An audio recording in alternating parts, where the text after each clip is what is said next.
You're on camera. Say something.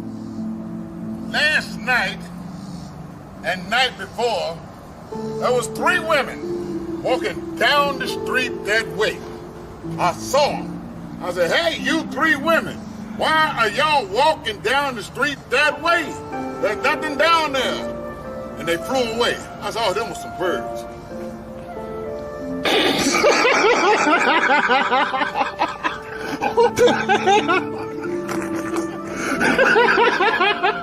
Toss a coin to your grifter, oh bigot of plenty, bigot of plenty. Toss a coin to your grifter, bigot of plenty, oh bigot of plenty. Toss a coin to your grifter, oh bigot of plenty, bigot of plenty. Toss a coin to your grifter, oh bigot of plenty, bigot of plenty. You're too late, Ravage. The information's already been destroyed. Could be Trump. Yeah. Trump. Oh yeah. Trump. Could be Trump. Yeah. Trump. Oh yeah. Trump. Could be Trump. Yeah. Trump. Oh yeah. Trump. Could be Trump. Yeah. Trump. Oh yeah. Trump. Could be Trump. Yeah. Trump. Oh yeah. Trump. Could be Trump. Yeah. Trump. Oh yeah. Trump. Could be Trump. Yeah. Trump. Oh yeah. Trump. Could be Trump. Yeah. Trump. Oh yeah. Trump.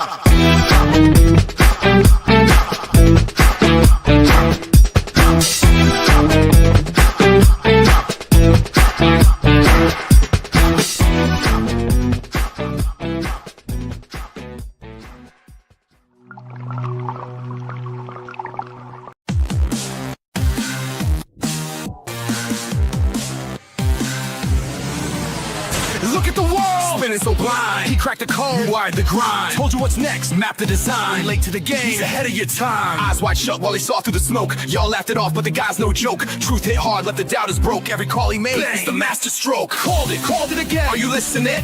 He's got the spark, yeah, he's glistening. Future's on lock, man, he's blistering. Told you what's coming, now it's christening. Called it again. Are you missing it? Pinpoint shot, every hit legit. World's in his hand, man, he's twisting it. Bow to the king, he's the infinite. Called it. Yo, rewind the tape. Forecast so clean it escapes the hate. This ain't no luck, this is fate. Create while you hesitate. He dominates. Oh yeah.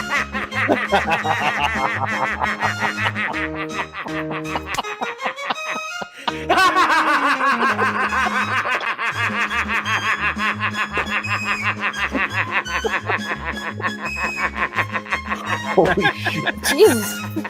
Oh my god.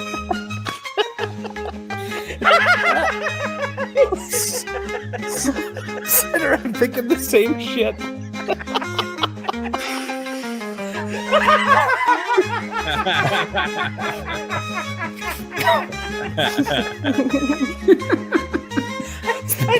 I can't breathe. I gotta stop.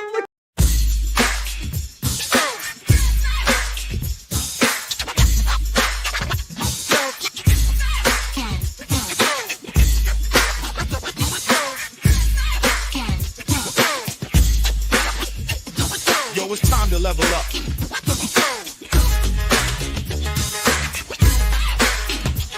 Get that firepower. We taking it all. Yeah. Boots on the ground. I'm running this race. Brick buster with the knuckles. No time to waste. Through the mushroom fields where the wild things grow. Jumping higher than the clouds. Let the energy flow. Never fold. Never break. Every step I take, I make the ground quake. Big shell creeping. He's the king of the crawl. But I'm built for the heat. I'm taking it all. Keep pushing through the hills, never back, never fall. It's a battle every step, but I'm taking it all. Fire in my soul, yeah, I'm breaking the walls. No matter what it takes, I'm saving it all.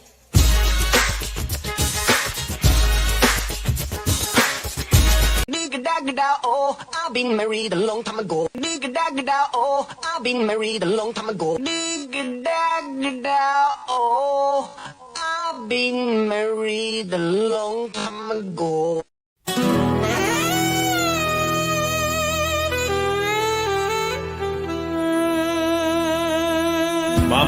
We must run. The Wendigo Yakuza are here. We'll be okay. We're not alone. Where did we park the van?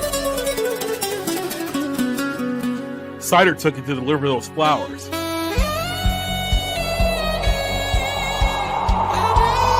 all don't stand a chance.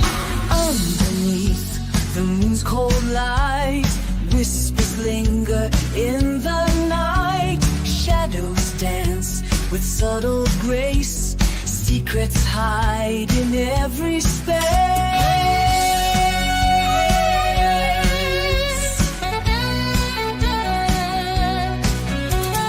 Velvet skies and sapphire dreams. Cities pulse, electric beams. Lonely hearts in shadowed bars. Fading tales beneath the stars.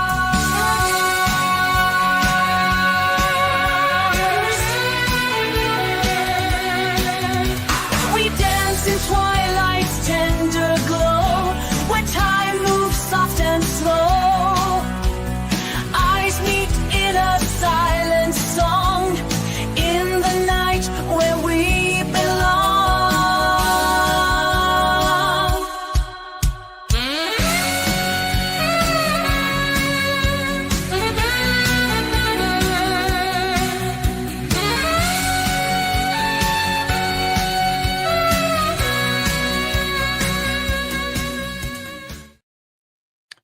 No. Goonsday is here. It is here. It is now. That's right. This is all Goonsday Eve. Well, what's the day? What's the night of the day?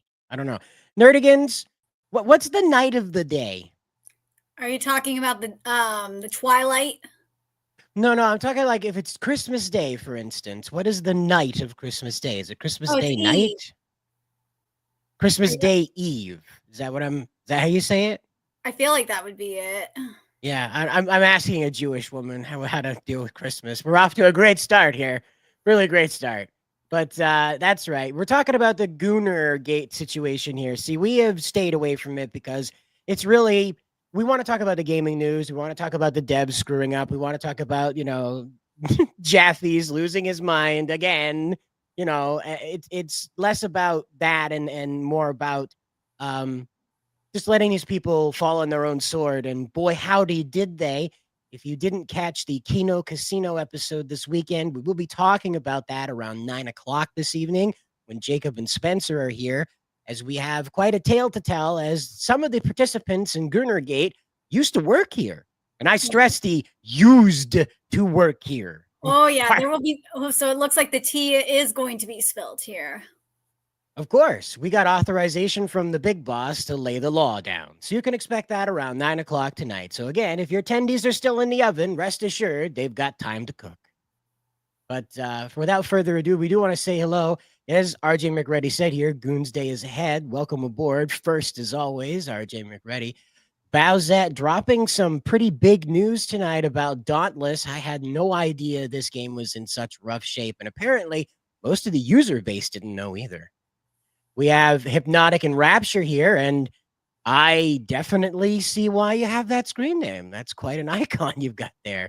It says Goon Hard. With an icon like that, yeah. And, of course, Leslie Tarkin is here with Hail, all you lovely people. Welcome aboard. We do have Sakura Mita here saying hello, everyone. We have Ron Carlson noticing one of the new intros here. Yep, we have the drop a coin to your, toss a coin rather, to your grifter, oh, bigot of plenty, as part of our new intros here.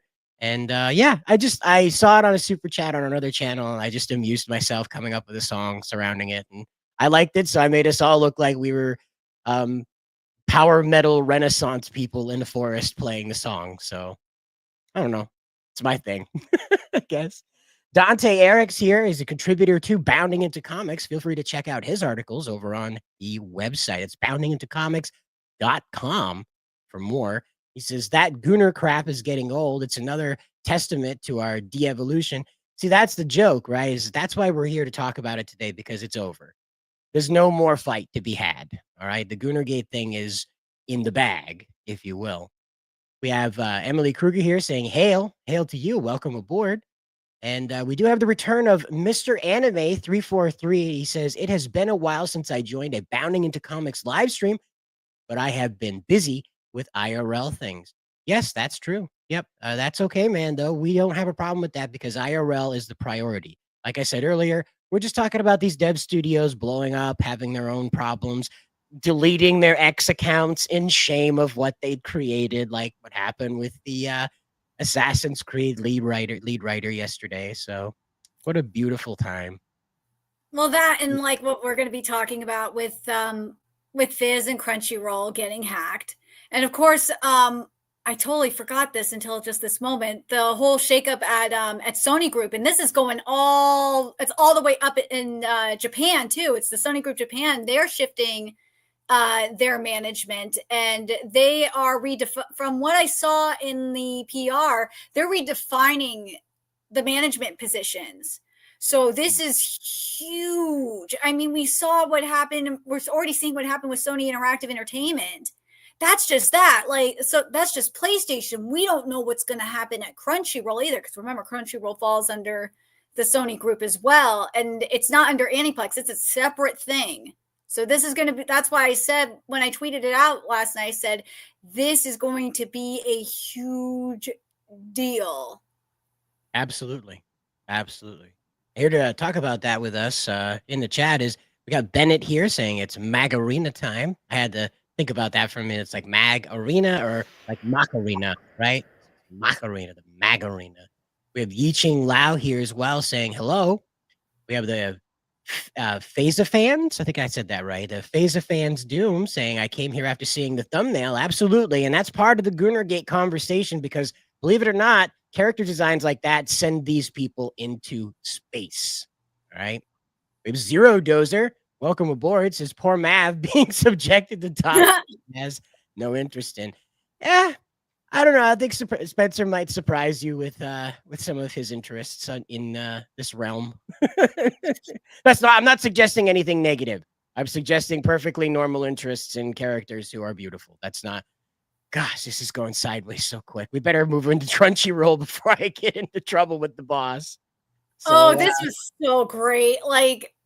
So for those of you that missed it, I literally saw the Twitter account that released the data. I'm surprised that it was up as long as it was. So, so last week there was a Twitter account that tweeted all these different Crunchyroll users, email addresses, and passwords, and they literally worked. Like people were able to access all these people's accounts, and it was.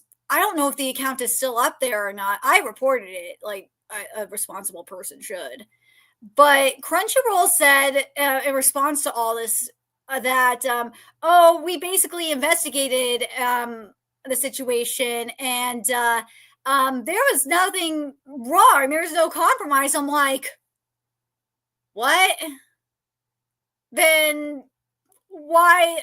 I saw this from Chibi Reviews and I sent the image to you. Then why are you changing the TOS to try and try to throw away the liability from yourselves and put it solely on the users if it's not your fault, or if it,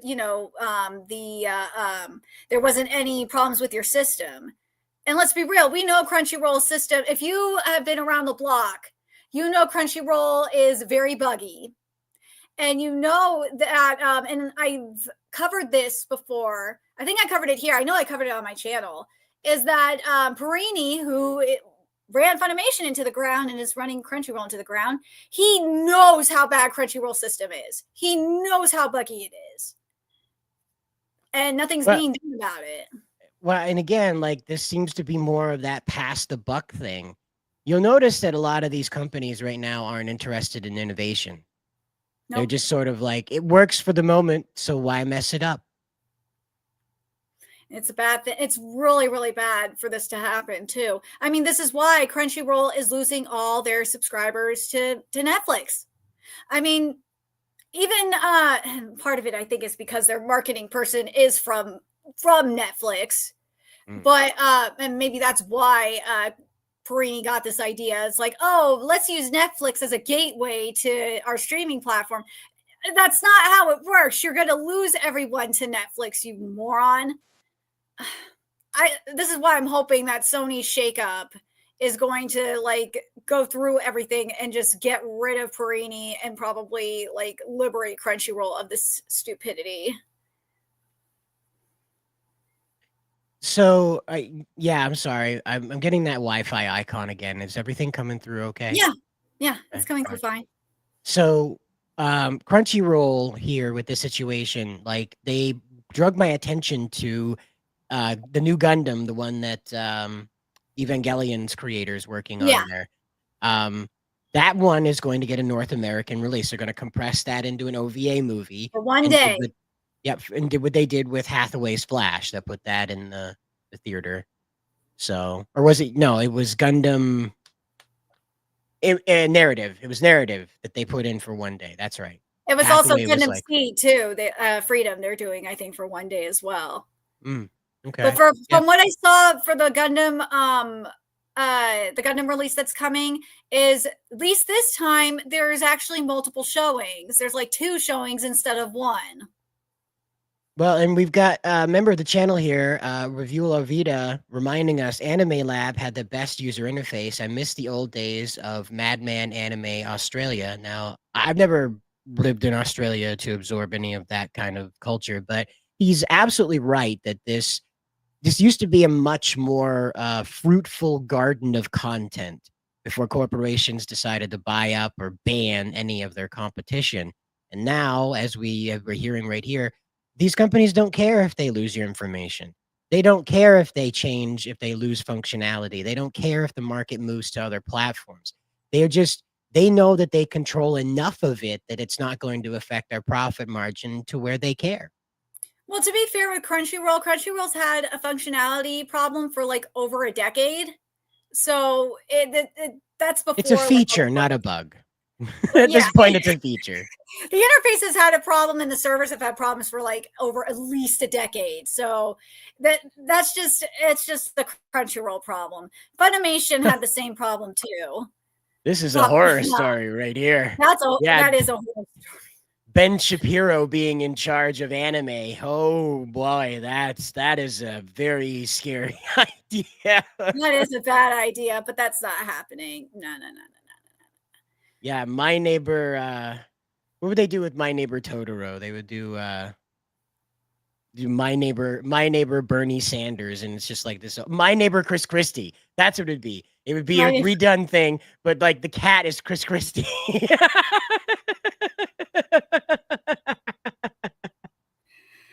Oh God. Ben Shapiro-san. I'm so canceled for doing that. Oh, it's over. Someone's gonna clip that, send that to the Japanese embassy. They'll come find me in the night. Yeah, Matt Walsh and Chris Christie have to have a Final Fantasy Sephiroth. Oh, that's right. Oh, Matt Walsh will be Sephiroth. That's right. Oh, speaking of, before I forget, I should have sent this to you, but like, I guess it was yesterday or the day before was Community Manager Day, and Crunchyroll like posted some of their like top titles for YouTube, and it was some of the most cringy shit I've ever seen, and I'm just like thinking, well, that probably explains the state of their localizations. Absolutely. Yeah. I'm Ichigo Kurosaki, and you're watching Disney Plus. I mean, Disney's not associating itself with anime. I'm pretty sure Johnny Young Bosch would jump off a bridge before he said that. I think so too. Like Johnny Young Bosch would not do that shit. No way. He does have like a shred of respect, of self-respect left. It's a shred, you know. Yeah. Who knows though? It's been yeah, the cat is fat, so Garfield. Yeah. But so there we have it. Crunchyroll has been hacked. Not only Crunchyroll was hacked, but Viz and also Asmongold were hacked by Crypto Bros on the same day, and that was yesterday. And Viz's Twitter is still down. It still doesn't have a profile pic or anything, and the banner I think is gone too.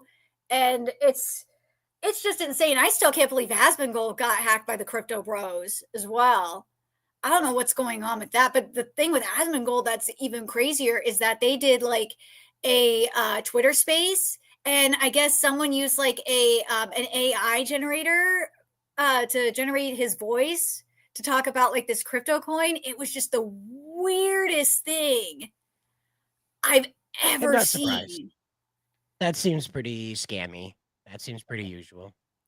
Why crypto bros? Just he's because he's a big his big voice. That's why they the scammers always do this. Like there used to be there would be people who would call and have like someone they'd hired someone to do an impression of a celebrity. Let's say that like Elvis, right? So they had someone do an impression of Elvis, and Elvis would call you up and tell you that he's got $10,000 for you, but he needs you to send him 1,000 in order, like the Nigerian prince scam. Yep.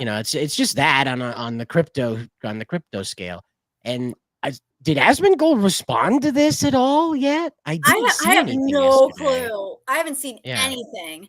Let me run Viz over there responded to it, and they know what's happening, and Viz is working on getting this stuff back, but they need to get it hopefully back soon because of the announcements that are coming out on Friday. It's bad. With Asmongold, is his stuff still down? Yeah, he hasn't posted anything. Uh-oh. With Viz, the Viz Twitter page is crazy because with what the Crypto Bros did is they took down the profile their profile picture and their profile banner, and they just like retweeted Twitter safety and Twitter engineer tweets, which I thought was weird. So he hasn't addressed the hacking, but he is out here talking to people. So that's what happened. That's what happened. He hasn't made a formal post about the hacking. He's been replying to people. That's weird. Either that or the Crypto Bros still have a hold of his account or something. Well, it seems strange because it says this person is saying still would love to see Asmongold getting out there with ICE to do an interview. It says I'm seriously considering doing it. So I don't think they would reply with anything that wouldn't be go buy the crypto now. It seems strange that they would try and role play as Zach rather than try to market off of him while they had control of the account. So, again, he's Elon posting. This seems interesting. Thanks. Appreciate it. Great commentary. A+. But yeah, that's what it is. He hasn't addressed this head on. January 16th was the last time he posted anything from his account other than a reply. So I don't know.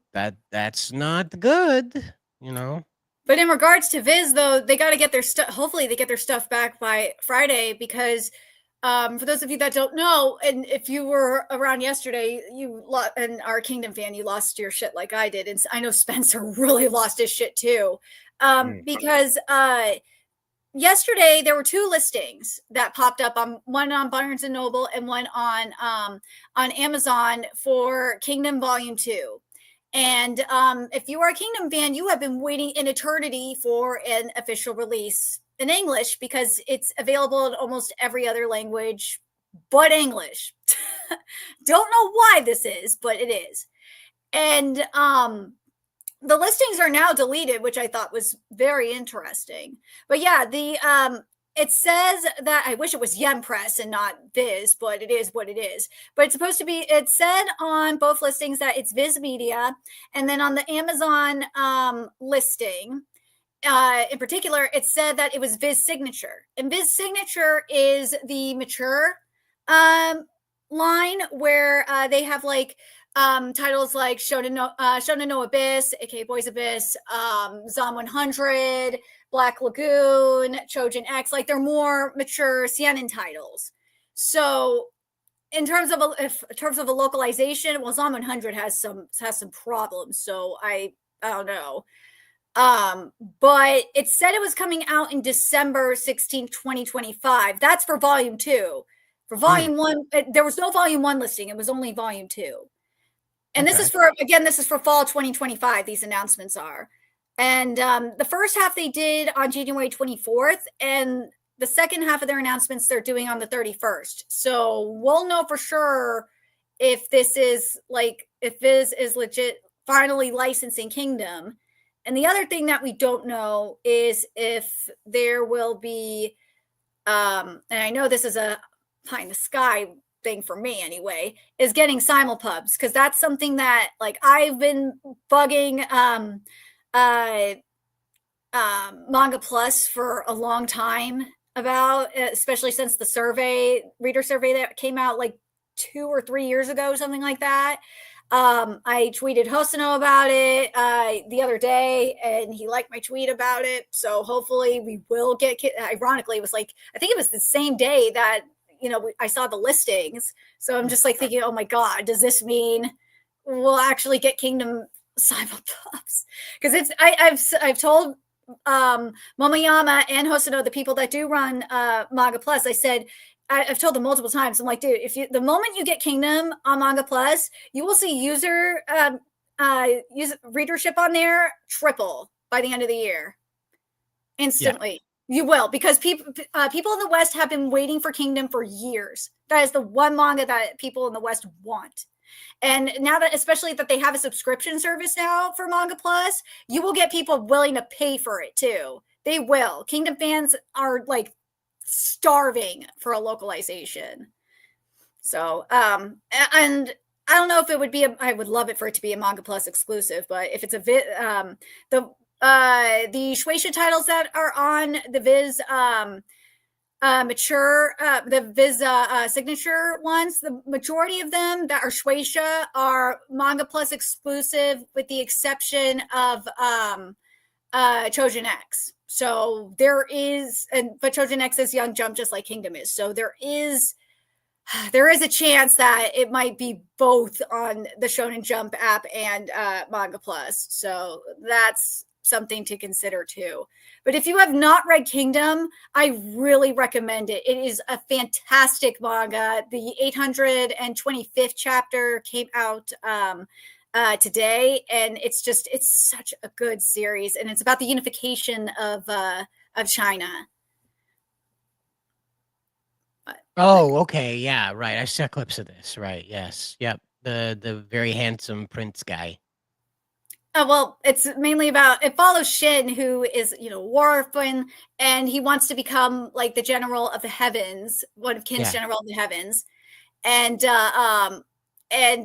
he is able to do so, at least attempt to achieve his dream under Sei, the young Emperor Sei, because that's his dream, unifying. And they're all like weirdly like the thing that astonished me was like how the generals behave around the emperor, because again, like I'm so used to how Japan does it, where the guys are just kind of like they have their scroll and they make their proclamation, that kind of thing, and then the banner shows up, that sort of stuff.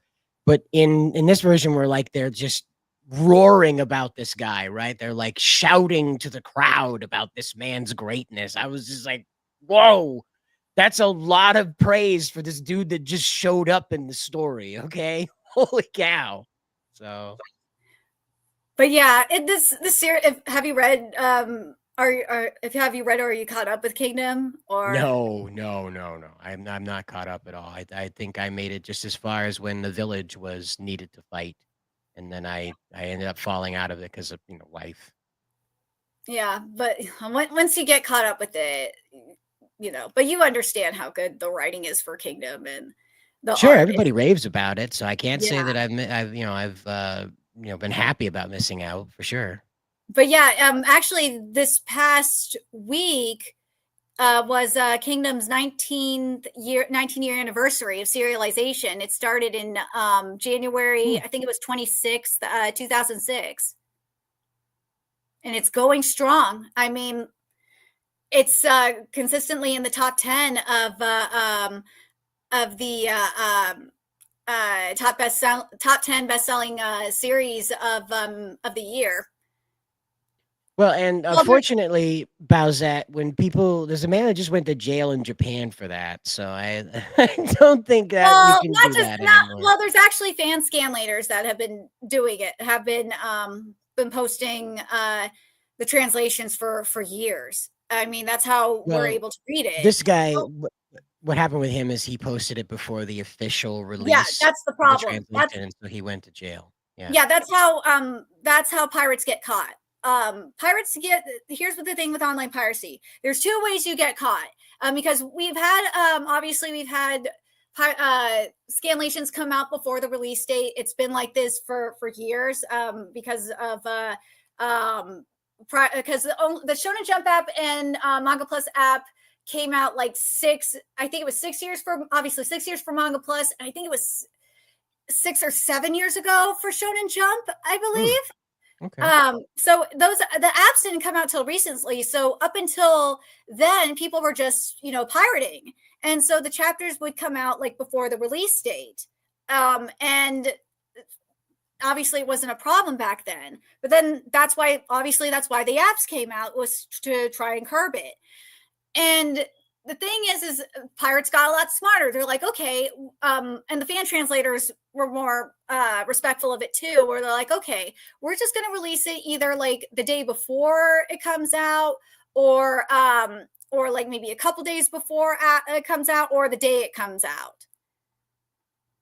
Okay, that's fair. That's fair. But yeah, it negates it. Yeah. But the reason why the One Piece one got the summary got caught was because the summaries come out like way before they the fan translations come out, because the fan translations come out like on Thursday and Friday-ish for One Piece.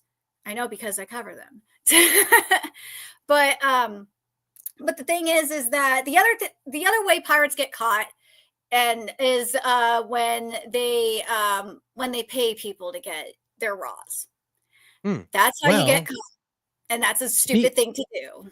Speaking of payments in Japan, we do have yet another update about what's going on with games that are intended for an 18+ audience, media that's intended for an 18+ audience in Japan. It would appear that the banks have now backstabbed gamers and are starting to turn against NSFW games that otherwise would feature excessive jiggle physics, if you will.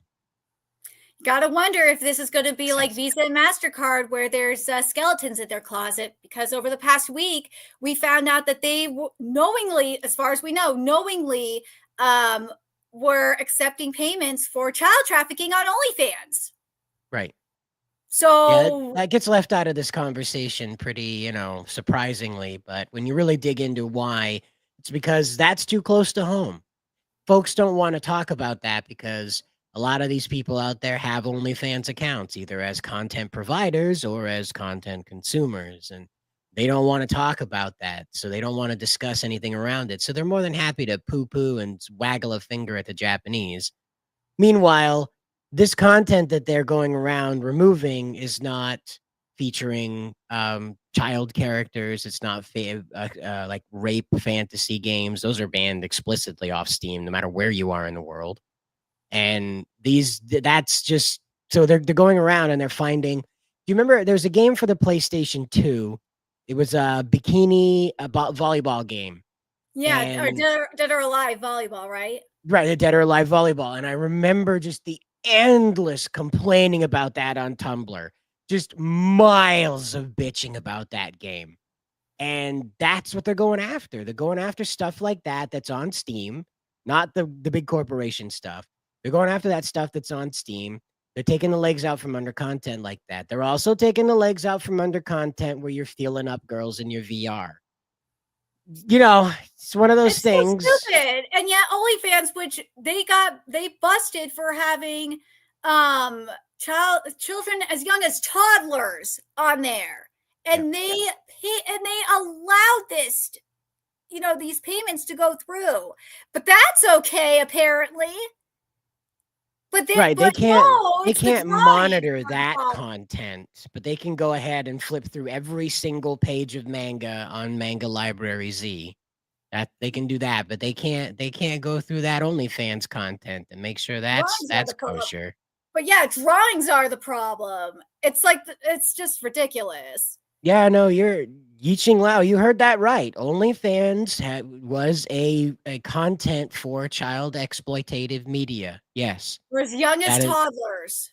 yeah. And again, what are we doing about it? We're complaining about the Japanese.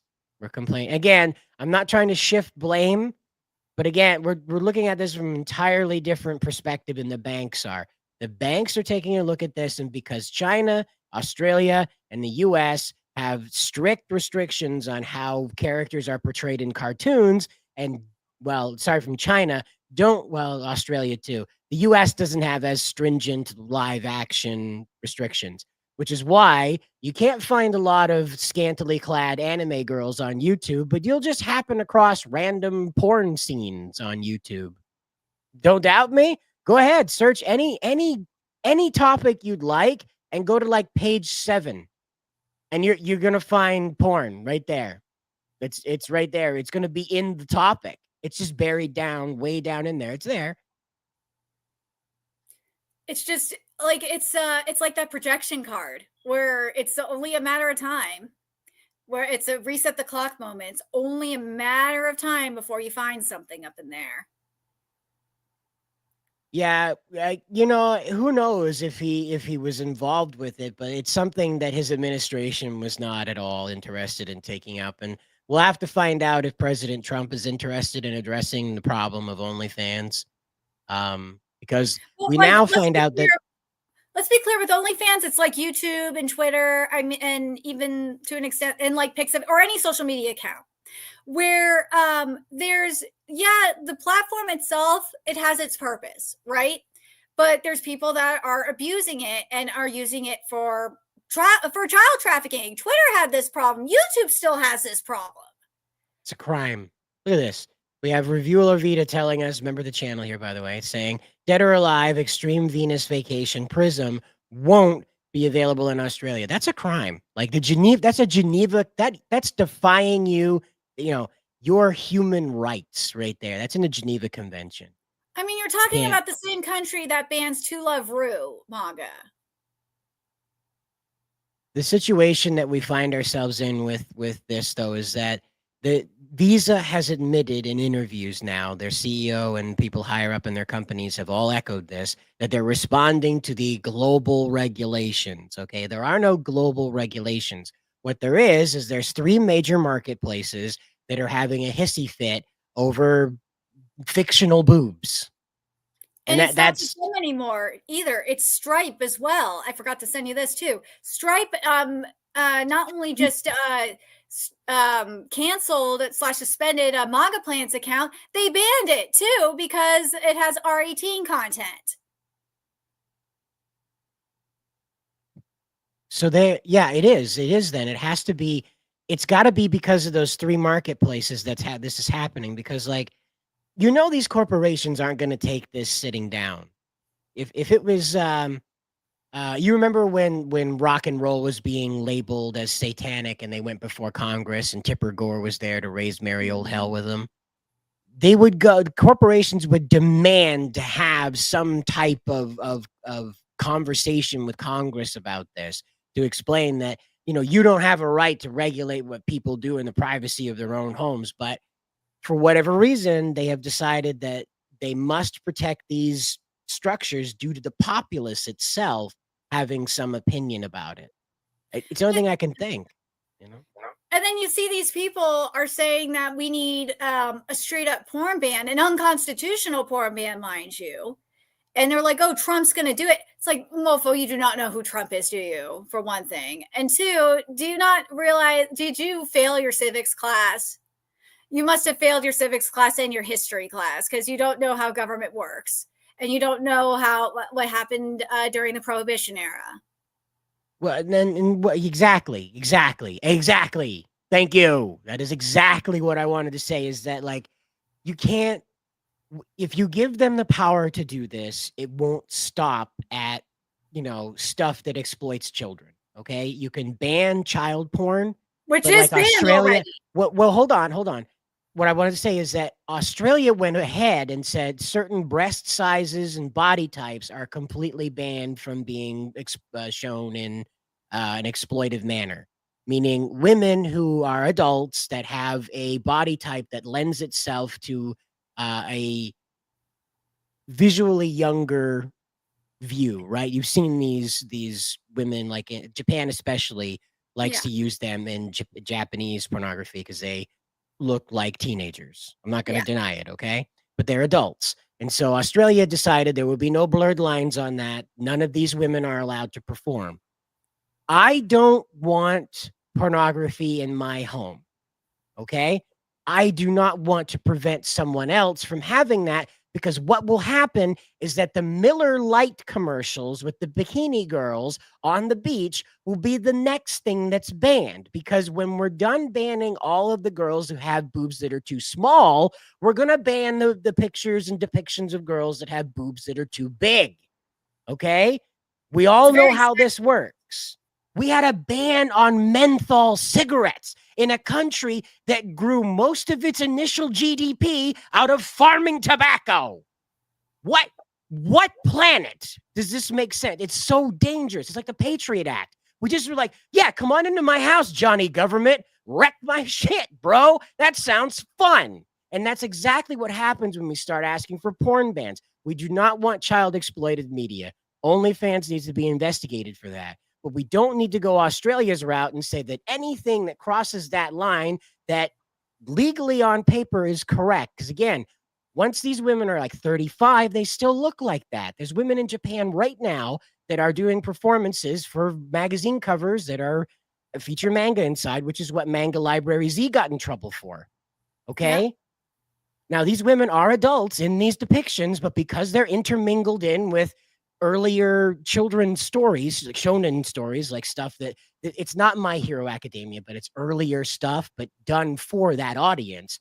And you flip another page and here's a bunch of bikini models that are over 18, but have body types that lend themselves that look like under 18 in those stories. Gone. And that's how Visa's done this. It is a very fine line. I am not telling you that it is a safe line to travel. Not at all. But that's why there's controversy here. That's why we're having this fight, because it's not easy. And we have to draw the line somewhere. We have to make sure that we're not out here telling people how to live their lives, but we're also not allowing monsters to hurt innocent children. And that is a very difficult line to walk when you have people that take an interest in folks that look younger than they are. And that's a reality that we have to live with, that folks who are of age may look like they're underage, and you just have to live with that. What are you going to do? You're going to have some dainty little lady that's 32 years old who looks like she's 14 wear a mustache? Is that what you're going to do? Like she's going to just have a necklace on all the time that says, I'm an adult, ask me for my ID.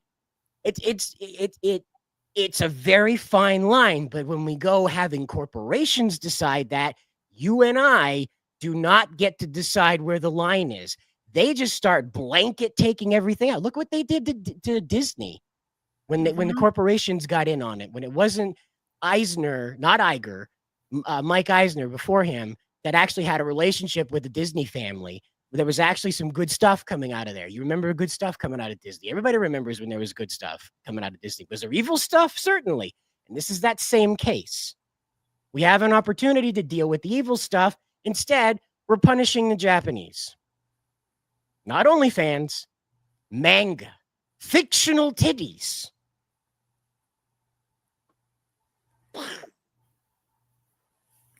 Well, a lot of it is from people that are trying to force their religion down everybody's throat. There's some of that. And then those guys have done the whole Red Rover chain with the SJW blue hairs. Then you've got the death cult Black Rock that wants control of everything, live in the pods, eat the bugs, don't own anything. All of them have linked arms over this. You know that when everybody you don't like agrees on something, it's bad, okay? Then you got people saying that the Satanic Panic didn't exist, and it's like, what? Well, it's like Tomino said. Has any politician learned from history? A soldier? None. Right? Mm-hmm. And that's exactly what's happened, is that we're back to this prohibition thing again. I guarantee you the same arguments for banning alcohol were made for banning pornography today. Yep. I guarantee it. You just change. And again, I don't want it in my home, but I don't want to decide that for somebody else. Cause like I said, it goes from banning all of that stuff that I don't like to them deciding to ban the stuff that I do like. I saw someone that made the same argument that I've seen liberals want for banning guns, which is the Constitution is outdated and it needs a moral overhaul. And I'm like, what? That's literally what the liberals said.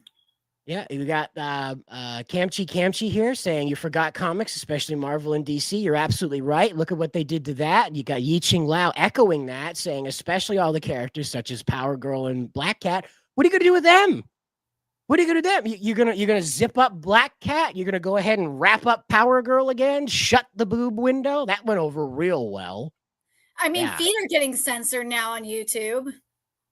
In that regard, I get it because YouTube has the COPPA rights with what children are allowed to be exposed to. And in that clip, the feet were sexualized. However, if they start banning like just feet, like your character, when you in an anime, when they show them getting into the hot spring. Yeah.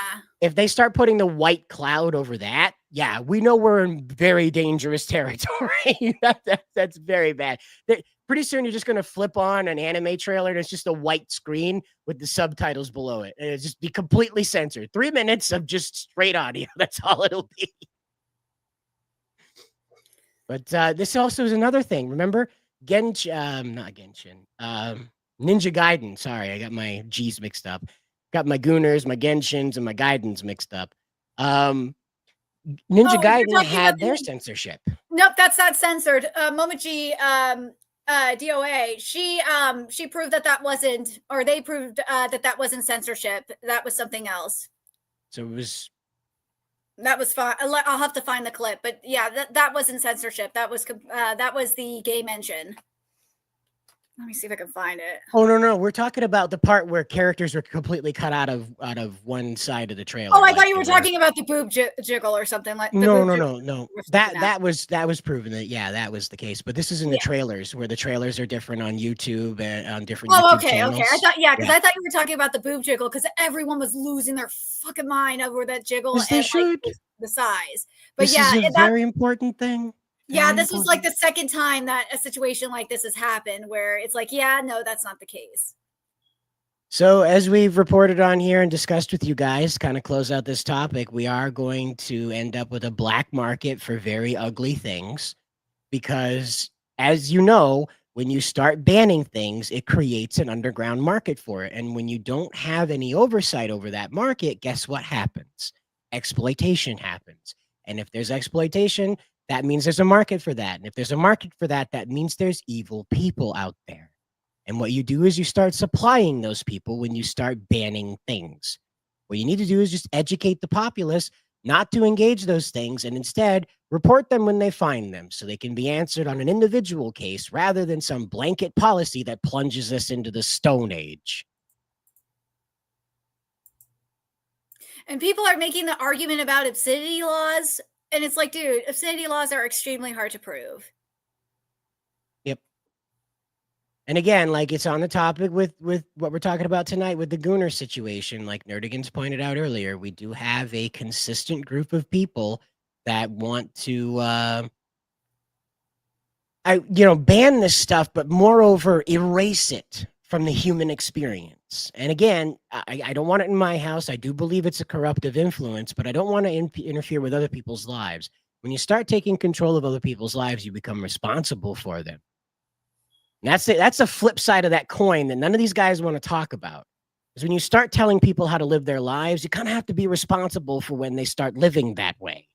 All right. Oh, and then you have the same people, like the same people were bitching about the woke people, the wokies giving them shit about their religion. It's like, oh, now you're just projecting your shit onto everybody else. We have we do want to mention here, just for a minute here before we hop over into his comment, Mr. Anime did become a member of the channel. Welcome aboard. Welcome aboard. Crew member of the Orca, the Orbital Combat Array. That's right, the Orca. Orbital Reconnaissance and Combat Array. I'm sorry. Oh, no, I'm going to hit it with the laser. But member of the channel here, Mr. Anime 343 says it's common freaking sense. Yeah, and he's right. It's known that when you start banning things, you're going to end up neck deep in controversy, because that's what happens. Is it opens up a market where people are going to exploit this stuff repeatedly, and that's just where we kind of find ourselves with all of this banning. More importantly, what I have to really stress about this is that where we have OnlyFans doing this child exploitative media, by creating a black market, you will 100% end up with that internationally now. We already know that China is allowing their citizens to create OnlyFans accounts that only transact in Western currencies, because porn is banned in China. But you can produce it in China. You just can't sell it in China. One of those neat little loopholes that the CCP like to put in there. And so we're going to see more exploited media, as we know that in China, the laws only matter if you don't have a pack of cigarettes or a few $100s on you when someone who cares comes around. Oh, and I mean, we saw the Chinese trafficking child porn on Pixiv. That's what got Pixiv in trouble in the first place. Was because the Chinese were trafficking porn under the AI tag. They were not just child porn, but they were trafficking photos of dead bodies too. But no one wants to talk about that.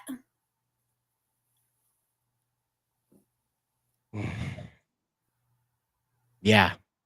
I kind of wish I didn't know that. Kind of wish I didn't know that. Unfortunately, that's the case. But another thing that's been going on is, of course, Bridget Gate is back again. And the Guilty Gear anime account did not make it easy, because they decided to delete this comment from Bridget's voice actor. And I think they've been the voice actor for Bridget since the start. And they said they used he for Bridget to describe Bridget. And they deleted it. It's kind of like what we saw with the AI on the AI translation on the Japanese website, the Japanese version of for the Guilty Gear Dual Breakers. Or wait, not Dual Breakers. Oh my God, I'm tired. Or dual rulers. I say dual breakers. I'm exhausted. I'm sorry. I've been recording like almost nonstop all day today. Wow. It's been insane. A lot of chapters decided to come out today. The Dual Rulers anime. But it's very interesting. And then they decided to delete that and then post Bridget's character profile from the English website, just to kind of remind everyone that Bridget is trans. Is that what the second link is? Yeah. Okay. Sorry about that. We're going to jump right now. Is this correct right here? Yes. Okay, so it says, bounty hunter who travels the world, Bridget once struggled with questions of identity. The encounters along Bridget's journey helped her discover her own path in life. Yay. This is awful. Like they don't, like he's like, they're not thinking this through. Bridget's a character that was abused into this behavior and into having to do this. So what they do when they go through and force this identity on Bridget, they basically co-sign the coping mechanism, which again wasn't transing himself. It was a way to avoid being killed, right? I have the right character. Yeah. Yeah. It was avoided being killed. Yeah. And the Japanese fans hate this. They do not see Bridget as trans. He's in a Tokonoko. Right. And again, it was not like, I want to be a girl that drove that. There was a need to survive that drove that. So again, like they don't think any of this through. They just, it's like every green character's black now, apparently. Like Piccolo's a demon that doesn't have a dick, but apparently he's black. So that's how that works. And apparently just because Bridget dresses like a girl, that means he's trans now, because that's how it works. You don't even have to do that. Look what they did to Yamato. If you simply aspire to be like a man, that means you are trans. It's like, what?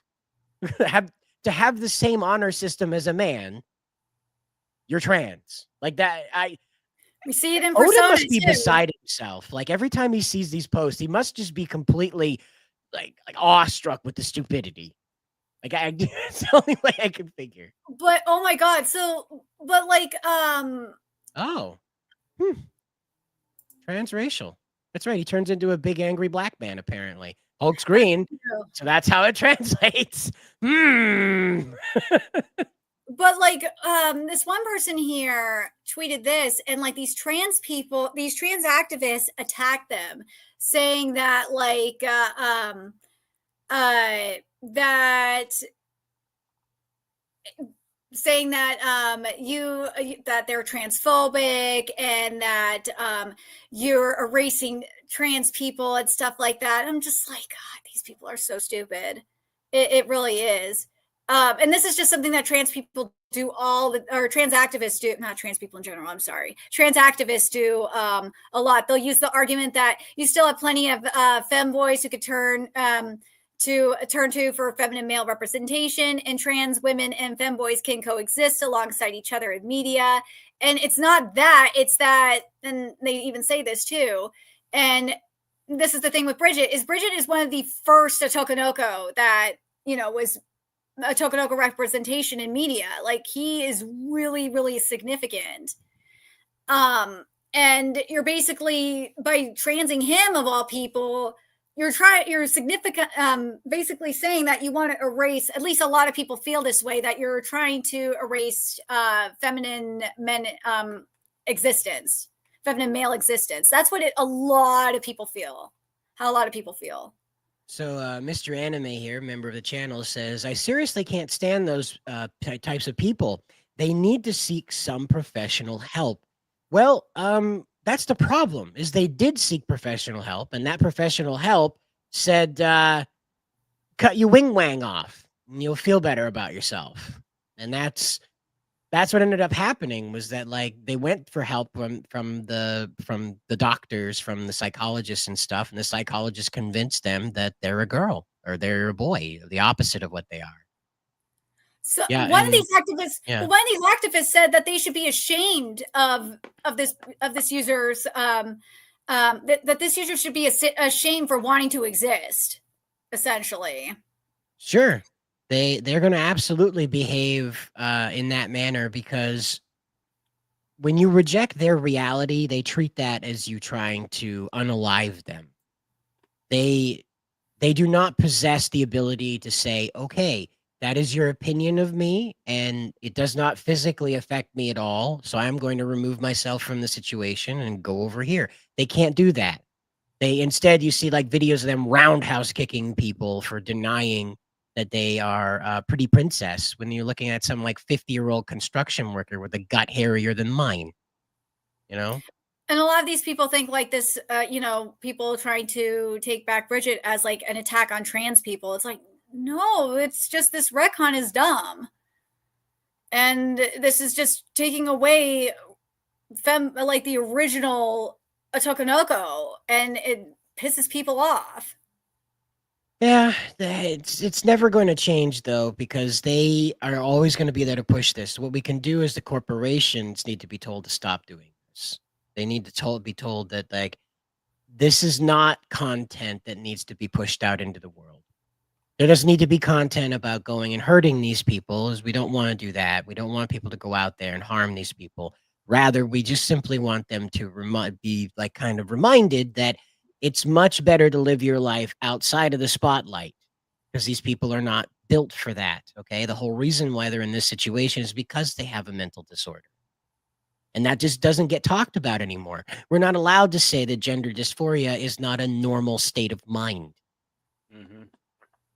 Because saying things aren't normal hurts people's feelings. Exactly. And that's tantamount to murder now. You're not allowed to deny someone's reality that they've made up in their head, or else you're unaliving them. You're signing them out of the Minecraft server without their permission. Which means that they're justified when they try to murder you or unalive you. Right. Or in some cases, they unalive you because you don't want to date them, because they're just so golly gosh darn dateable, And that's what you end up with, this territory dispute over characters like Bridget, over characters like Yamato, because they want to be that character. They want to view their sexual identity through that dainty boy, Bridget, right? That young boy. They want to view their sexuality through that. They want to view their sexuality through a 7-foot tall Oni woman who was horribly abused, horribly physically abused into becoming a man, right? The only thing that she had to hold on to was the masculine energy that was demonstrated to her before she was thrust into prison, before she was thrust into a new, you know, I'm not the sexual bondage, but like the physical slavery bondage. So it's, again, it's one of those situations where like they desperately simply, they just want to be Yamato. They want to be a tall, lovely looking lady with lots of adult curves. And they don't want to think about any of the identity issue of how that came to be, of why Yamato behaves the way she does. They don't want to think about that. Well, the majority of these people don't even read or watch One Piece, or they get their views from memes or from other people on social media. It's like the same thing with that we saw with Pop Step. Like people, when we saw the censorship for Pop Step, is that people were like, "Oh, she's a minor," and the mangaka's a pedo, but I don't read the series. It's like, then what are you talking about? Go away. You're a tourist. You don't know anything. Like, stop. You know, and that is, you know, that's a really good reason for this message right here. This is from Ravul Arvita, member for 45 months. That's right, 45 months. Thank you for being here for 45 months. It says hashtag make mental asylums great again. Thanks, and that's Reagan. yeah, well, you know, that kind of encapsulates how I feel about this, you know. I've long believed that if we took over like a warehouse and built it to have a town inside of it, like a mall, for instance. Yeah. But this was a self-contained town, so it had a post office, movie theater, apartments, that kind of stuff, a town square inside of it. And that's where you just put people. They have jobs. They run the post office. They run the restaurants. They run the movie theater. It's all self-contained. They take field trips outside, that kind of thing. That way you're not like throwing them into some giant, like, you know, warehouse full of bedrooms that people get chained down and shocked to again, you know? Yeah. It's just, yeah, I hear Ark. That's what I don't want to do. I don't want to do Arkham. I want to do something where like these people have like most of their autonomy, but just, you know, they're free from the pressure of day-to-day society, because that's what causes this. No, Believe it or Cider, not, like there's this thing called lobotomies that we used to do back No. in the day. You ever heard of them? no, no, no, no, no, no, no, no, no, no, no, no, no, no. They were effective. No. Yeah, that too effective. You know, the thing that got me was it wasn't One Flew Over the Cuckoo's Nest. It was the black guy in Planet of the Apes.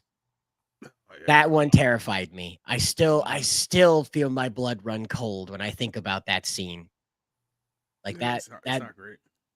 No, it's not. It's absolutely terrifying, and that's why I'd rather they have like this kind of open air space where they work, they do things, they have a sense of purpose, rather than sitting in some, you know, cinder block room with bars on the wall, 5 stories above the earth, looking down on everything. You know, See, all you gotta do is take a chisel, right? And you use the chisel, you get a small hammer, and then all your problems will go away in within like 2 to 5 minutes. I think that's a pretty. We have a button for that. Na, na, na, na, na, na. Forget I said that. So another thing I wanted to bring up was that the Gunpla kit for the new Gundam is out. I forgot to just grab that really quick here, but that's out, and that's pretty neat looking. We are very lucky to be able to tear that apart and scavenge it for pieces, because it Are looks. we supposed to be able to see it? Because I don't see it on the screen. Yeah. Yeah. See, I'm trying to find it, but I'm not doing a good job right now. Personally blame Nerdigans for this. Sorry. Hi. It's embarrassing, guys. I usually have all this stuff together, but I don't. Because when you search Gundam, new Gundam, it's just like all this stuff. Because I don't know the name of it. Because it's got Gundam.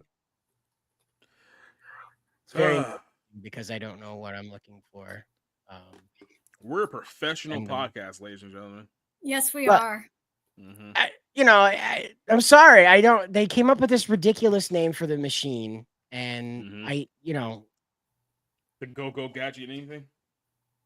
Well, it's stupid because it's just Goon-X. I got an image of it right here. It finally came. Goon-X. Yeah, it's pretty close. But you see that? Look at that. Look at that name. What is that? GQ. You see why I couldn't spell it? Huh? You mad at me now? We still can't see it on the screen. That's why. Can't see it? Oh, of course not. So there it is. There we go. That looks awesome. No. I'm sorry. That looks like someone who just got a lobotomy. The name of this whole thing. We're gonna lobotomy night on Goonertown. Lobotomy brain in Goonertown. Yeah. Lobotomy brain in Goonertown. Oh boy. So anyway, we'll get up close on this, and as you can see, go back to that just real quick. Just real quick. Yeah. The photo you just had up here. It looks like someone put on Gronk, draw me a picture of Gundam, a new Gundam, and then Gronk just couldn't handle it. It's like this is what he spewed out. Yeah. And it's like draw me a Gundam but with hard angles. Yeah, if you squint hard enough, it looks like a Gundam. So it's like dude, that's just Eva Gundam, let's be real. Mm-hmm. Well, take a look at its feet. And this is one of the things I truly hate about new robot design in Japan is that they don't like feet anymore. They want to have these weird ice skate things, they don't. Every now and then Digimon will do this where the character doesn't have legs, they just have knives like coming out of their hips, swords for legs. Come on. Right? So here we have the Gux here. And it's it's got its lines, it's got its axe, but down here it's got its funny little I'm a robot. Can you tell I'm a robot? How could these feet possibly go wrong? I'm glad I'm in a 0G environment. But because obviously they're never going to go to Earth. Wink, wink, nudge, nudge. Never, but the back end of this is what just really annoys me the most. One of the most iconic things about the Gundam is its booster pack. Nobody messes with that huge funnel thing out the back, except for Gundam 00 that had the solar engine. And then they immediately went back to the booster pack. In the next series, they immediately went back to the booster pack. And now you've got 2 legs, arms, things that I don't connect know. to one another. They look like they're springs, like they're gonna spring out and grab onto something like extendo monkey. It looks like Bumblebee if he fell into the wrong universe. Oh, okay, yeah. A little bit of Bayformers there. And of course, there you go. We have it in action here. So what happens with the sword is, Gundam's not new to this, right? Because you remember Death Scythe had a scythe that somehow created a blade of a curved blade of energy that didn't complete a full circle or just kind of keep going off into space because it's a laser. So I don't really have a problem with the laser sword. I just think it looks dumb. That's all. It has a laser coming out of the hilt, and then that goes out, comes to a point, and then comes back to the grip in the hand, and it just looks really silly. I don't appreciate that. But yeah, I'm not a big fan of this Gundam design. I hope it looks better in action than what we've seen in the previews. But I have a feeling I'm definitely going to appreciate the evil Char zombie Gundam that he stole. It couldn't possibly be any worse. It is. Don't worry. But they'll find a way. Well, no, this is we showed this on a previous episode of what this was going to look like. It got leaked. Of course, it's Reddit. Evil. Anyway, I'm surprised Reddit is still a thing. To be completely honest with you, I feel like it died 2016. And it's any day now. Any day now it'll be over. But this is what we're dealing with the with the RX-78 that Char stole in this alternate timeline. So we're still in the UC universe with this, the Universal Century. And so we're still dealing with Amuro and Char, but in this, well, maybe not Amuro, he's probably dead. But so Char won the contest for space and in this setting and created this zombie-looking RX-78. And I have a feeling the gunpla kit for this would be far more interesting to look at and experiment with than the Giglix or whatever it is, Yeah. Well, there's also well, Cider, did you see the G Gundam side story that came out? Yeah, about the Master Asia's daughter. No, it's son. That's what I saw was son. G Gundam Master Asia's son. Oh yeah, that's right. Because it's his son. Because the daughter is Domon's daughter. Right? Yeah, I think that's what it is. Because it looks like Ray and Rain, and looks like a tiny Rain. So anyway, we got this one coming up. Guys. Okay, so it's already out. My apologies. It's already out there. We got a manga about Master Asia's son returning to Earth. And this is after the Gundam fight has been canceled. 12 years. 12 years after. So these kids have never lived in a time when the Gundam fight was happening. So now they're traveling around in the devil Gundaming. And it's like children who never lived in a world where MTV played music. Pretty much. I was just trying to think if I ever got to see music on MTV, and I don't think I ever did because I didn't have like satellite cable TV until like the 2000s. So yours is more of a lack of a resource issue rather than I was right. I was alive. I was alive when MTV was showing music. Yeah, you're right. Yeah, it is a very cute art style. They did a very good job by really making sure that kids would be attracted to this. It's one of the things that I appreciate about Japan's effort to copy paste the past. I don't like all these continuations that they're doing. I don't hate the idea. I just think it's kind of creatively dull. Again, derivative stuff in Japan, like the sunrises, it's very normal, but I'm just kind of bored of this happened 25 years ago. And to celebrate it, we're just going to do, their kids are doing it now, or we're going to do a continuation of it rather than celebrate it as it is, tell a story within it and move on. I get it's like RoboCop getting a reboot again. We're getting a RoboCop TV show. It's a weird point with like nostalgia where it does get to a certain point where you kind of have to make a creative decision, and it's an uncomfortable one. Because let's put it to you like this. We're talking about MTV here, like for a second, right? And I think this is a perfect example. Remember TRL? Remember when TRL was a thing? Total Request Live, Carson Daly, and all those like young college kids sitting there voting on their phone, the next Backstreet Boys music video. That was a thing for a while. Nope, don't remember that part. But I remember watching it every day. Oh, and Spencer's here too. So like TRL in its height, which I believe was like somewhere between like 98 to like 2002, was kind of like the height of that show. Like at its height, it was a time period that you just couldn't replicate like afterwards. Like people always think that, we'll bring it back. Well, 10 years later, it's going to be just like it was in 1998, and it never is, right? So at some point, you're going to have to make the decision. Either you're going to leave what was in the past, like, hey, you know what? This was such a multitude of things that happened at just the right time. Even if we wanted to, we couldn't possibly replicate the success of what that era represented.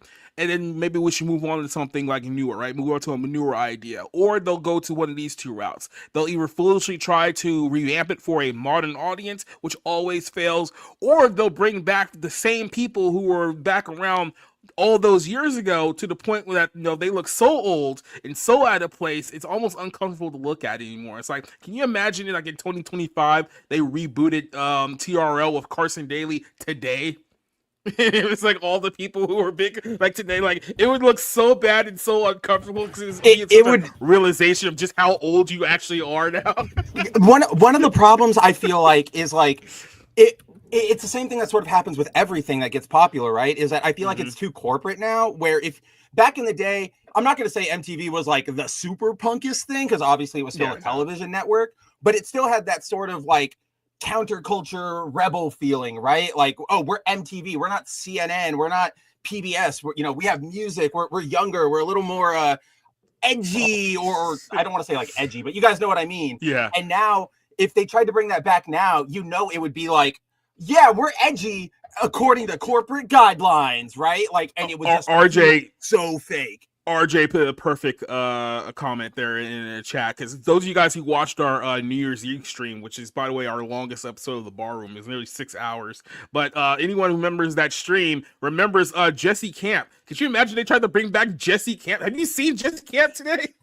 Have you seen what he looks like? It would be one of the saddest like reunion specials of all time. Like, yeah, they're not even celebrities anymore, so it would just be like, oh, let's get these random schlubs out on stage. It's not even like the setting of like, how they do like documentaries where they're talking about events of the past and everyone's in a well-lit room, and like it's like that they're retelling like these old stories and things that happened to them in that format. It'll literally be like if he had just started wearing all the clothes he was wearing in 1994 and tried to do the exact same shit except for his 2025. It would literally be the how do you do, fellow kids? Like, it would be that to a T. I think there was a great there was like a Twitter video that somebody released like the very beginning of the year, and it was like a guy who works at like a convenience store, and there's like some kid just like walks in and like asks him to like buy some beer. It's like, sorry, you're too young to buy beer here. It's like, but I was born in 2004, and like he nearly has like a complete mental breakdown. I saw one recently from like a woman where it was like the same thing, like, oh, can I get like the 6-pack? And she's like, you got to be 21. He's like, oh, I was born in like 2004. And it's like one of my favorite effects, even though it's kind of cliche. Like, she takes up the ID and then she just like fades away into like nothingness. It's and just the realization hit her that 2004 was 21 years ago. I'm like, girl, I feel you. Like, I was talking to, or not talking to, but Cider. Yesterday, Cider was when he was doing YouTube stuff, he saw Smash JT uploaded a video, and for some reason YouTube labeled it as like 55 years ago is when it was uploaded. So Cider made like this joke. He's like, what? How did Smash like pull this off, this wizardry? And I made a comment back, and I was like, oh, they should have renamed that first video on YouTube like Smash at the Zoo. But I did some math, and I was like, YouTube is 20 years old, and that made me realize like next year YouTube will be old enough to drink, and that is weirder to me than any like living person being old enough to drink. I don't know why. That feels weirder to me. So for whatever 21 reason, years of this awful place. For whatever reason, in the back where we have like the YouTube studio function where we can look at the analytics and things like that, there is an audience function to take a look and see what you guys are watching in between your Bounding into Comics videos. And Smash GT is one we of the know it's channels. just more Bounding into Comics videos, but sometimes one of you guys watches something else. Yeah. And we don't appreciate it. Well, of those who do the sacrilegious thing and leave this channel for whatever reason possesses you to do so, you do go over to Smash JT's channel. And because of that, we're able to take a look at like what you're looking at. And among the recommendations was a stream that he had only done 6 hours before. Okay. When I went to the actual stream itself, it had only been ended 6 hours before. Now, he could have streamed for 6 hours and just ended it at that moment, right? For whatever reason, YouTube had one of those once-in-a-lifetime glitches where it said that stream happened 55 years ago. And he's like the Dorian Gray of YouTube. Yeah, that's what you said. That's right. That's what you said. The Dorian Gray of YouTube. That's what it was. Yeah, it's the wine. It's clearly the wine. You know. Could you imagine like a scenario where YouTube existed in 1970? Oh God. Well, Woodstock would have been a lot cleaner. I'll tell you that. Like, Mr. Beast would have put on Woodstock. We got 5,000 dirty hippies and 40 bands, and we're throwing them in a random field. What's going to happen? But then again, it's 1970. But then it's 1970. So for the context of like inflation, be like, we're giving away $100,000. And everyone's like, oh my God. Oh man. I just thought like let's take it back like 10 years, and YouTube existed in the 1960s, and then you get Mr. Beast in like 1964, where it's like we've got hundreds of protesters marching across the bridge to Selma. I'm here with the water cannons. How many of them can we stop from coming over? We're gonna go right to Vietnam and get these people functioning internet. Yeah, right. Yeah, exactly. We're gonna de-land. We're gonna de-spike trap the Vietnam countryside. Now these good people are gonna be able to monetize when they boil cow vagina on YouTube. Speaking of cow vagina, it is time to talk about Goonergate. Are we gonna get into Goonergate? Yes, let's get into Goonergate. All right. Cider, do you have any intros or visuals, or are we just gonna launch right into it? No, we're going in raw. Let's go in raw. Let's bite the pillow for. Oh yeah. So Cider, is there any specific way you wanted to approach this? I know you and I talked about this during the meeting the other day, but do you just want me to go? Did you have anything prepared or what? Yeah, I was just going to start off real simple. Oh God. So if you have young children in the room right now, feel free to usher them out while we run this very quick little go.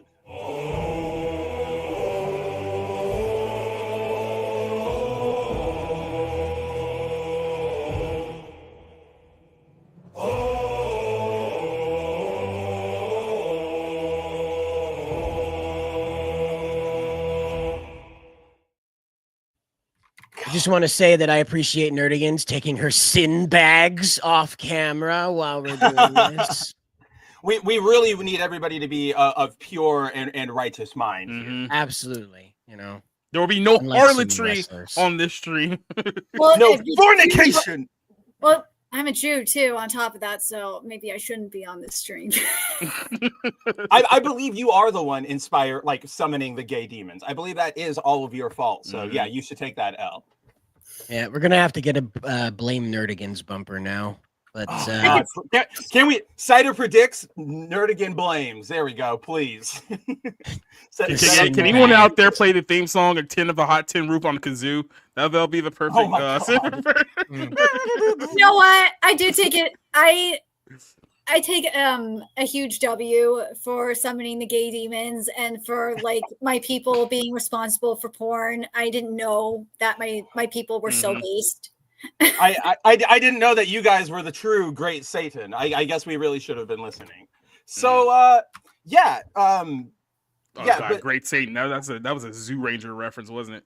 Yeah, that absolutely was. We're gonna talk about Starfish Hitler next, but it's a different kind of Starfish. Same Hitler. So I guess Cider, should we just take it from the top then? Yeah, I got no problem going into this. Cool. I don't worry about this. Let me give you guys just a little quick I just wanted to know where to start on the timeline. Yeah, go. Hold on just a second. Before Cider introduces our chat to this topic here, I just want to make a little note. Remember when I said 3 weeks ago this wasn't the hill to die on? Remember I said that? Remember I said that this wasn't the hill? Remember how you've been saying that literally every step of the way? Every step of the way, that this is not the hill that you guys want to die on, and yet here we are. And then people just start to careening themselves onto the hill. And then more skeletons come out of the closet, and more furry suits come out of the closet, and maybe Pokeballs too. You got to leave those fursuits in the closet so that they stay pristine, so that they can only take so many. We're throwing a lot of proper fursuit skeletons videos on the internet. People almost forgot about until people now reminded them about it. So now, okay, we should tell them what's up. We've done enough beating around the bush. Yes. The reason why you're looking at Razor Fist on screen right now is because over the weekend there was a stream over on Kick called Kino Casino. Now they stream about lol cows and people on the internet who crash out in spectacular fashion, like Destiny being exposed as YouTube's Diddy. Okay, Woo! Or Mersh. Yeah, or Mersh.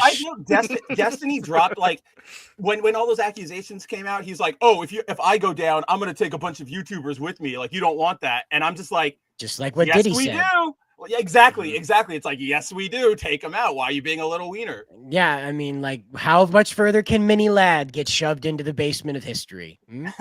So anyway, the what happened here is that Razor is kind of a gateway into what we want to talk about here, because while he isn't the most inflammatory of the Goonergate generals, he is probably the alleged most extreme offender of them. And so I'd say he's probably the most extreme offender and probably the more like the best representative of sort of the hypocrisy of this entire other movement. At least probably the number 2. At the very least, he's number 2 on the list. 1,000%. So I want to get into that. So what we're going to do is that when we talk about this, fellas, I want you to practice the word allegedly. All right? Yes, we do. Or lawsuits are not fun. Allegedly, okay? Allegedly. You know, and if you say allegedly, it's like a magic word that makes all the lawyers crawl up into trees and hiss at you. So it really is the reporter's best friend is allegedly, supposed. I like to use the term allegedly, but probably. Yeah, allegedly, parentheses, but probably. So there was an alleged incident with Razor Fist that took place in 2011 in which what is alleged to be Razor Fist masturbating in a video to completion in brilliant lighting to a video known as slutload.com. Now, I'm careful about saying that because YouTube is funny about how you say things on live stream and not so funny about things on video. So that's why I'm careful. So I'm just going to go through that, guys. So we'll get to Razor crashing out on side scrollers here in a minute. I have that lined up too. So what happened is that Kino Casino explained that through Razor Fist's thrashing and defense of Melanie Mack, his past came up in conversation, which led them down a rabbit hole, please forgive the term, that provided evidence of Razor Fist allegedly interacting with a 15-year-old girl when he was over the age of 25. Would this be considered a white rabbit hole? Yeah, if you prefer. I'm not sure the demographic of the young lady he was interacting with. Now, to be clear, that was another reference, but I'll explain to you after the show. To be clear, what Razor was, it's a black thing, isn't it? No, I don't know then because I only know about the rabbit thing. Okay, I don't know. We established that you didn't watch MTV, so yeah, we'll get that back later on. Yeah. Okay. I'm probably the most innocent person on this panel, unfortunately. But anyway, the situation with Razor Fist is not so innocent. So as we have Mr. Anime here asking, he says, sorry, what? Exactly. He was 32 when he was interacting with this 15-year-old. Now, to be clear about this, during the allegations, it was alleged that he was internet dating this young lady, not physically dating her. Okay. And so when she did turn 18, they began dating and she moved in with him. During this time, Razor Fist became uncomfortable with her going to work. And it is alleged that he became forceful with her. Now, I'm not going to show that video over here because, again, YouTube does funny things about what people can assume is alleged violence. And we're not showing anything, but a lot of aggressive sounds happen, okay? If you want to look this up, you can go over to Kino Casino. They've got the video up. You can watch the whole stream. It's 3 hours long. They're over on Rumble, details, right? Screenshots. Yeah. That's the main Kino is over on Rumble. Yeah, if you want to watch the whole thing. But they have a clip channel here, and it's heavily censored, so don't go over there expecting to hear, like, the real gamer words, okay? I was about to say, Kick is basically Twitch with even less rules. Yeah. The only thing they don't let you do is basically show porn and murder, but they're a little soft on the murder part. So I was gonna say if you like angle it right, I think they'll let you get away with it. Knowing Kick. Yeah. So what happened with Razor is that this young lady was going to work and she was interacting with her coworkers who were asking her, "Why are you 18 years old and dating a man who's over 30?" Okay. And what was alleged is that he did not like this interaction because it was red pilling her to a reality in which, why? And so he demanded on camera. He's not on camera. The camera's pointed away from him like James O'Keefe spy cam style. And you're hearing him speak very forcefully to her that I do not want you to work anymore. And she says, I want to keep my job. And he says, then get out. He wants her to get out of the house. He's kicking her out, thrusting her into homelessness because she doesn't want to quit her job. Right. And so what ended up happening was that they split up. Razorfist did not acknowledge this publicly. And so at some point she got a hold of his phone and allegedly broke in and left a message explaining that he is it's like a self-confession. And again, I just want to be careful about showing this stuff because lawyers are very tricky people, as we've learned recently. And so we would just kind of like to keep our nose clean. So if you want to see the whole screenshots, it's over on Kino's Casino Clips. Unlike some of the people we'll be talking about on tonight's stream. But basically, we won't be showing those images, certainly. We're not as brave as Hypnotic, okay? This channel's been through enough over the past year. I don't think we're subjected to that, okay? We're still a little bruised. So anyway, the situation is that what happened with Razor is she got into his account and went in and said that he is a porn addict, that he is trading her for his digital preference, and then yelled at her and confronted her and hid these things from her when she found them. And so he would then take that post down and say that he was hacked and the Fisher was so clever and skilled and blah, blah, blah. And then, frustrated by that, she would then go on to record and post videos on various adult social media and adult websites like Pornhub of herself having, various forms of sex with other men to drive home that she is not with Razorfist anymore. And so he was forced to concede that he was not with her. Whatever happened to just updating your Facebook status? Mm-hmm. How do you get turned out that fast at 18? Did Razorfist activate lawyers yet? I don't know for sure, but I don't take him to be a fella that's above that. No, I don't take him to be a fella that would use the law to shut people down. Again, I didn't take him as a groomer either, but allegedly this is what's being going on. Allegedly, here we are. And like Cider said, we are airing a little more on the side of caution. Sorry, my MP3 player just started going and I have no idea why. But because we've talked about it before. We talked about it last week. We've been facing a huge stupid legal copyright battle, a false flag, false copyright strike thing. It's dumb, it's complicated. You guys don't really care. But long story short, it's caused massive trouble with us on the back end with our videos getting reach. We don't even show up. When I come onto YouTube to go jump onto the stream, I don't see the live notification on the sidebar or on my main page. So we're just playing it a little safe because we got to get back on YouTube's good graces somehow. Mm-hmm.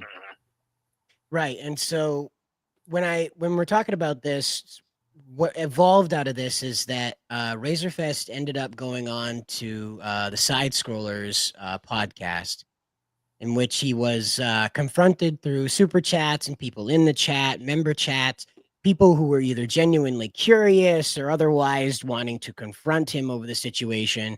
And unfortunately, dealing with the crap that they were dealing with the Real Game Awards, Craig and Blabs did not want to take the side of their concerned audience or perhaps temporary members of the audience that had stopped by to question Razorfist. And so we now have on Side Scrollers, they were also pressing him not just on all of that, but also, if this is how you act, how can you, be out here claiming to be, a Christian Puritan crusader?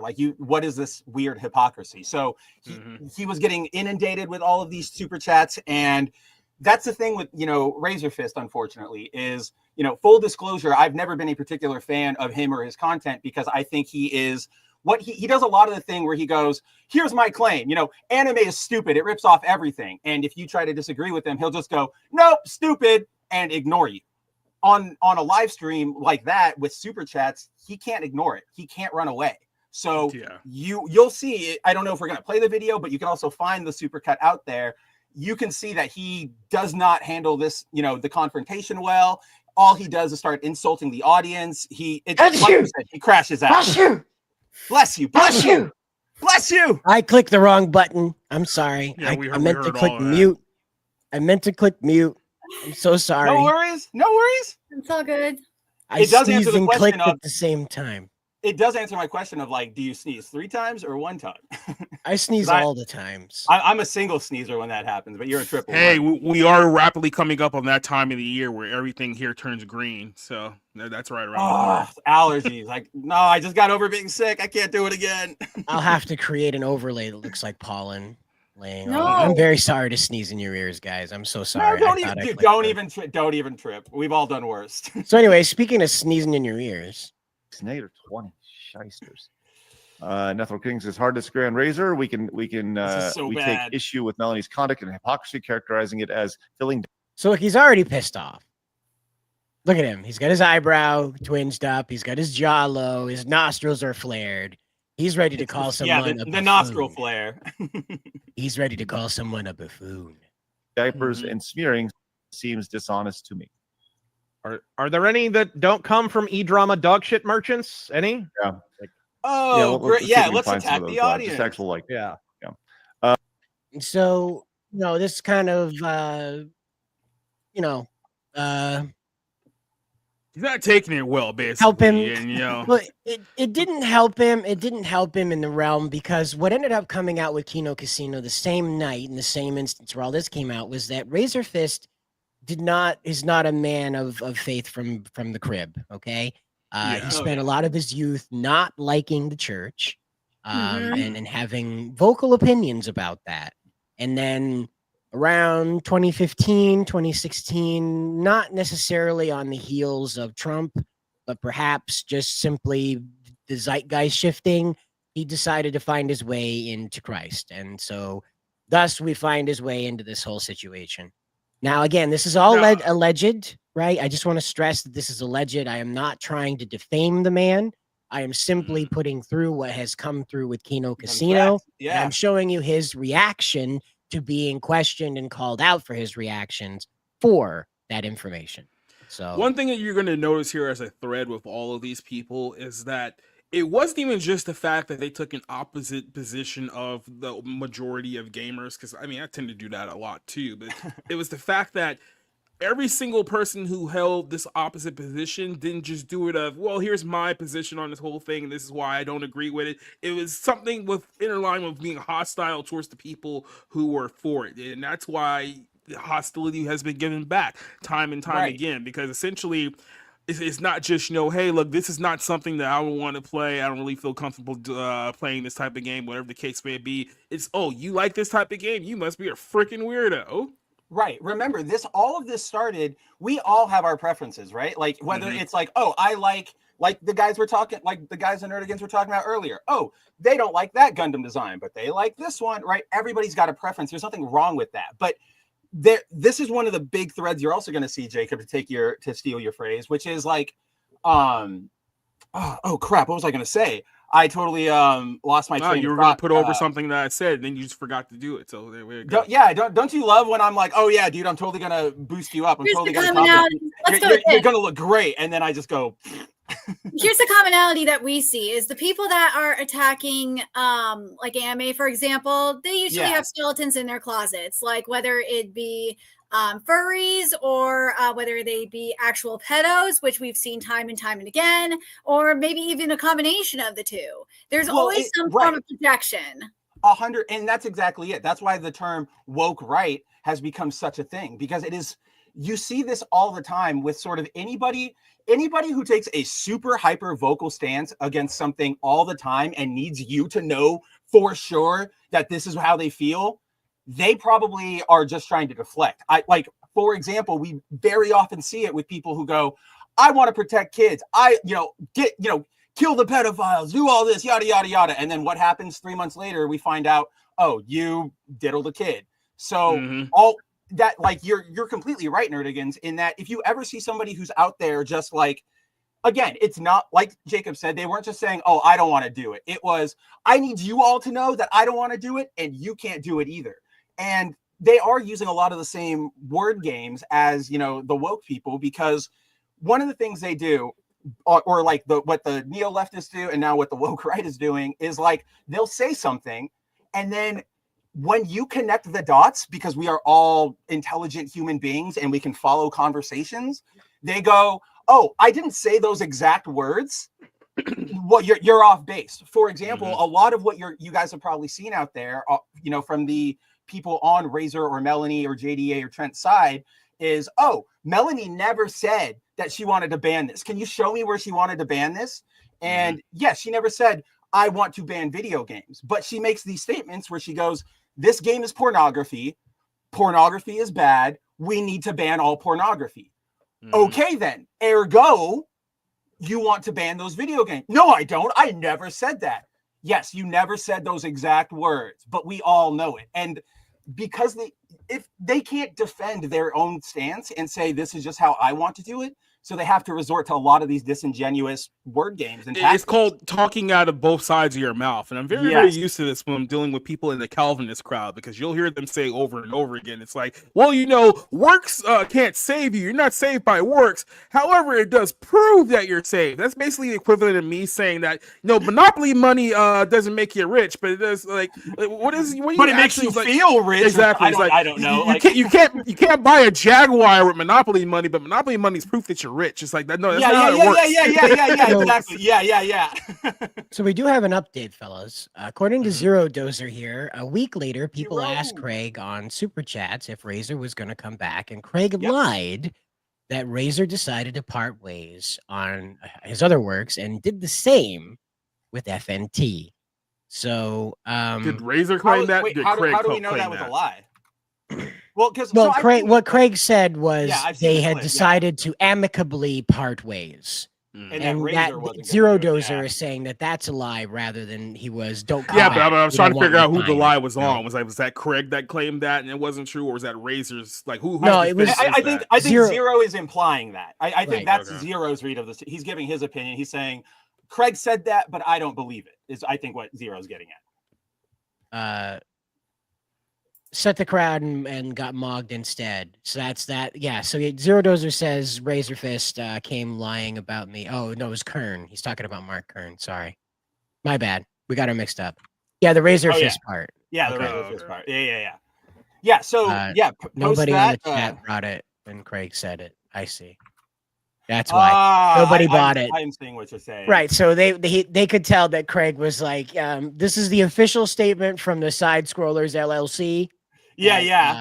Razor Fist at the alleged situation with Razor Fist has led us to separating part ways. Wish him the best luck on his future. See, here's the problem with people who are only internet famous. When you try to use like real famous excuses, like this works in the world of like Hollywood, where it's like, oh, so-and-so actress is going to step away from this project to focus on other things that she has going on in her life. And you realize she's just playing like, Among Us, like at home, like she doesn't have like anything else. But because in the world where like publicists exist and stuff like that, you can BS an excuse like that and make people believe it. When you're because to your point, like that's the industry standard almost, right? Like if you're gonna take, like we all know what it means, but you have to say that almost. It's like when Jenna Ortega left the Scream franchise, and her excuse was, oh well, it just so happens that Wednesday is filming and she's not gonna be able to do both of them at once. It's like, well, it wasn't a problem the last time, so why is it all of a sudden a problem this time? Or to give a rare positive W, what's his name? Steven Yeun, the guy from The Walking Dead, and then Ayo Edebari, the black chick from The Bear. Both of them passed on being in Thunderbolts, and their statements were like, we have a schedule of conflict. Sorry, it's not going to work out this time. We would really love another chance to work with Kevin Feige. And I'm like, guys, I have to pass on this MCU movie because I got other projects that I got lined up at the moment. It's like, no. They know that this was going to be bad. Yeah.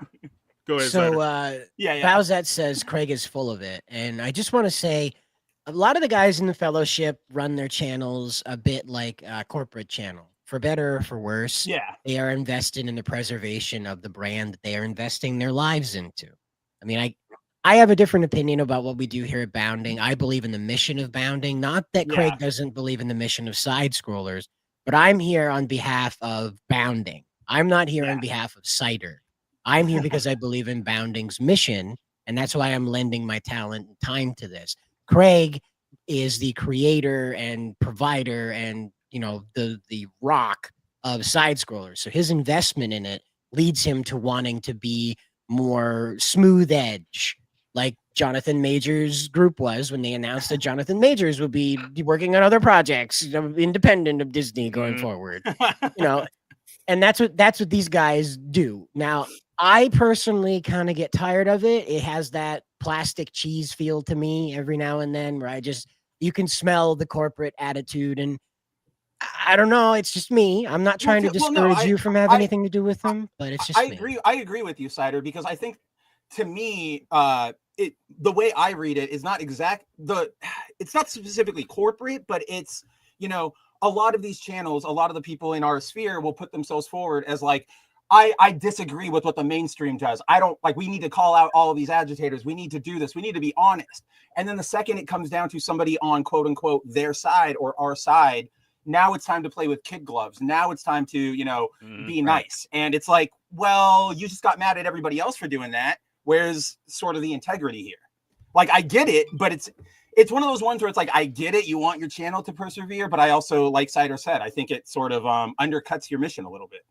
Yeah. Well, and you could be honest about this, like I was earlier. It's an uncomfortable honesty that you have to deal with, that there are people who have a proclivity that they want to enjoy adult material that features younger looking adult women.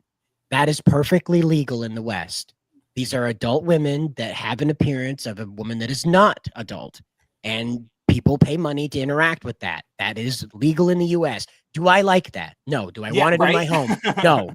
I don't want anything to do with that media, but that exists and it is legal under the law. Okay? That's real. We have all agreed that is the line, that we don't want anybody under that age limit involved. But if you look like that, that's legal. It's ugly. I don't like it, but that's reality. Meanwhile, you have people that want to just take your head off because you're enjoying a bathing suit in a video game on a fake butt cheek. It's not even the whole butt cheek. It's a butt cheek and a half. And a pixel butt. For that. It's a pixel butt of something we see worse of, going to the beach, if you will. Yeah. And it's ridiculous. But I want to point this. Oh, go ahead. Or I wanted to ask you a question real quick, Cider, because I know that when Craig was talking about Razor Fist not being on the show anymore, one of the things he said, as you noted, was like, he's stepping away, he's going to go work on some of his own projects. But then Craig noted, like, including like the second volume of like his comic book, but I thought that like collapsed because he couldn't work with like G Prime, or I never know how to say that guy's, like Alexandrios or whatever. George Pinot. We all know him. He draws the comics on Twitter. His profile picture is him with like a top hat. We've all seen his comics. One of the best ones is like the Biden one, where it's like, if you don't vote for me, you're not black. And he like puts his hand on the lady and she's like, no. And she actively turns white. So to me, I thought they were still on the outs, and I haven't heard anything about him continuing that. I remember he published it and he was like, yeah, we're probably not doing anymore. So that to me made me go like, what? You're going to go work on something you said wasn't happening anymore? All right, sure. So I didn't know if you knew like anything else beyond that. I was just like, that's weird. G Prime and I have had a problem since he showed up in Comics Gaiden, and it really was because I was just on the opposite side of his, and that was it. We didn't disagree. I just was on the wrong team.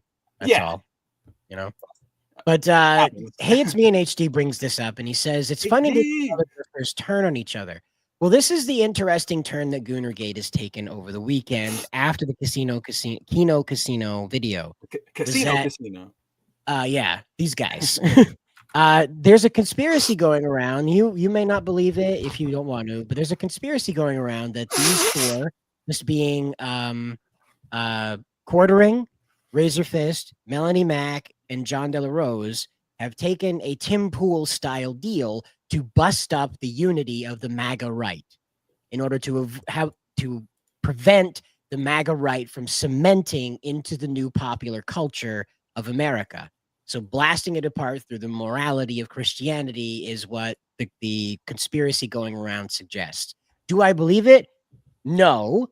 But I'm not above believing that there are elements of that present, that there are influences outside of this sphere that are acting on these people, Vox Day being one of those. Well, Vox is like an example of it. And this is a thing we see because, like look at politics, for example. This is the same thing we see in politics. I'm going to the Republicans and the Democrats, they have two issues. Like they each have one issue that is always tantamount to their campaigns. And, for the Democrats, it's abortion. For the Republicans, it's gun rights. Those are the two things that always come up every election cycle. In reality, both sides have had the opportunity to actually do something about it.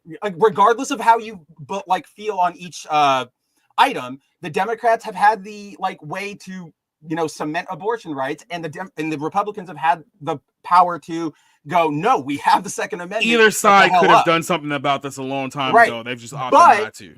But they can't fundraise off of you. They can't make money off of you. They can't boost their own profile if there's not a dragon to fight. And that's an easy dragon for them to fight. So they'll leave it, for them to campaign off of. That's what you're sort of seeing. That's where I see this, which is the second we all started, making gains, a few of these folks probably saw oh, how can I make money or how can I stay popular if I'm not fighting something?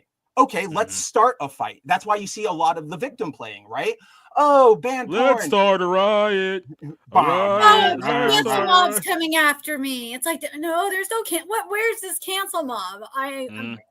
Yeah, that's exactly it. They're trying to make you believe oh, I'm the victim. Everybody hates me. When in reality, it's just no, we just kind of don't want to deal with you. Yeah. So Razor Fist and JDA are both published through Goonsday. Surprise. So yeah, he's involved. He's in the guts of any money that they're making right now that's above and beyond their crowdfund. So their YouTube and crowdfund. So yeah. And also he talks to Goonsday, talks to JDA every single day. I'm not kidding you. I spent 2 years hanging out with JDA, and when he wasn't on the phone with me, he was on the phone with Goonsday. So I can also confirm somebody that was a close what do you call it, compatriot of Vox, and goes to him for a lot of advice and what like that. Oh yeah, I told you that, haven't I? No, I had no idea that he gave Goonsday the time of day.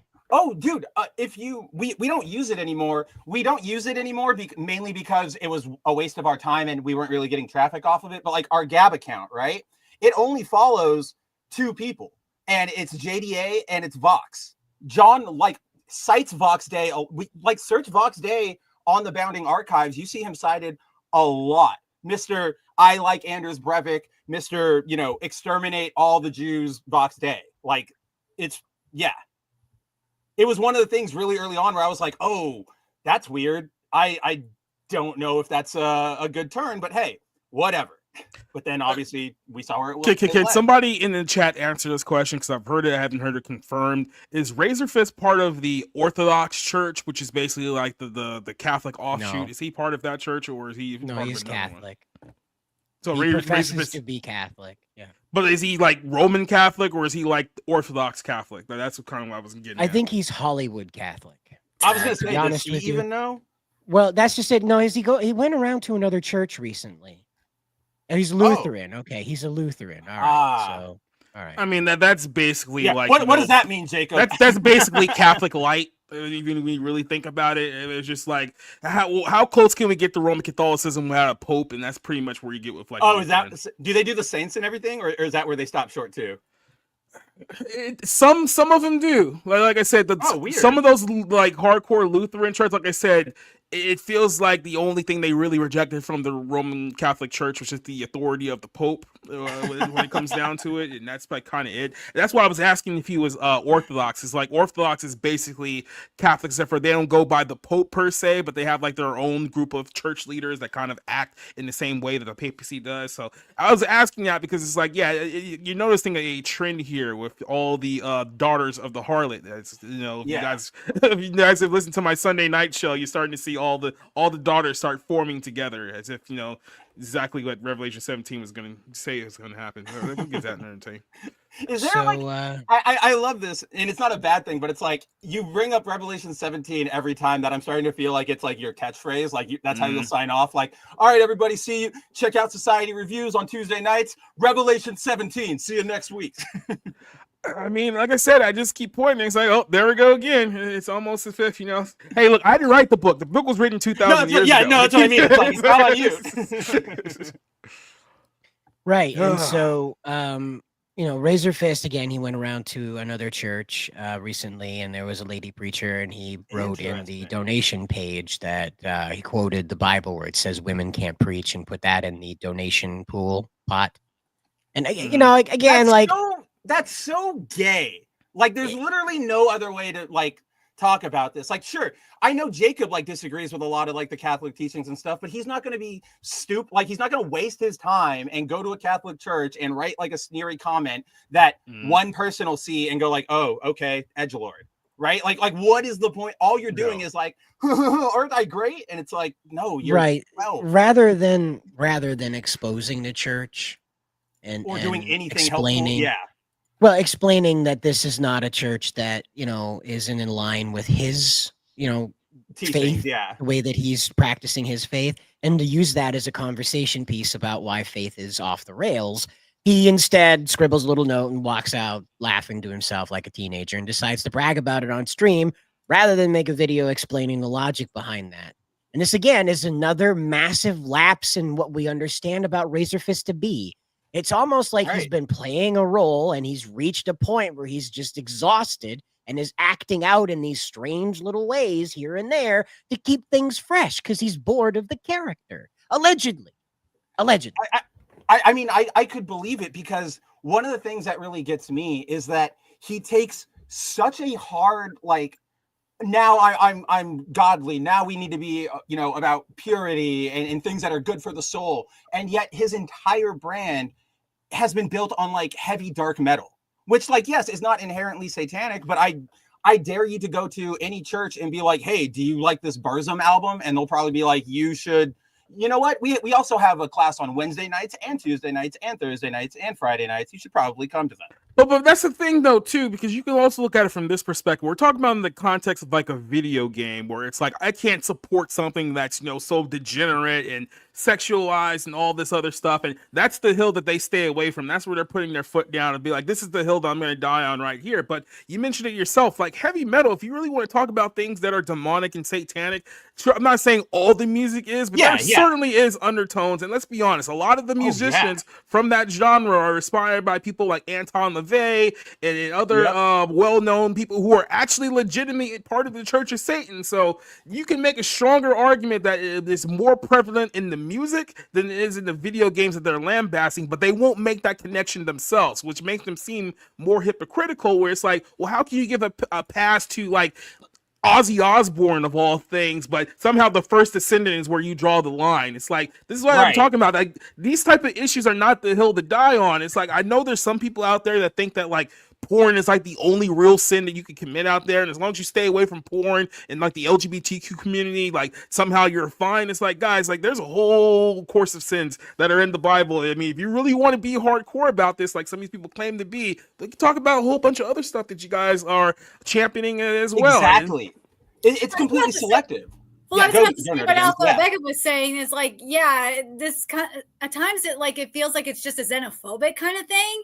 And Alpha Omega's comment kind of proves the point, is that Razor just hates all things Japanese. And I feel like that's kind of is more about that this is hates things all Asian in general. I'll say that is probably like in play for probably like Razor. I might even say maybe for the Quartering and Melanie. I know for a fact that Trent does enjoy anime. Like, he does enjoy. Yeah, I know he does. But but to sort of take that to a meta sense, Nerdigans, we do see that a lot from either of these sides who are calling for the censorship of this stuff, right? Like, oh, look at the Japanese. They're all gooners. They're all disgusting. And it's like, all right, sure. But we also like, you're in America. We have a lot more problems than they do with a lot of the like gross stuff.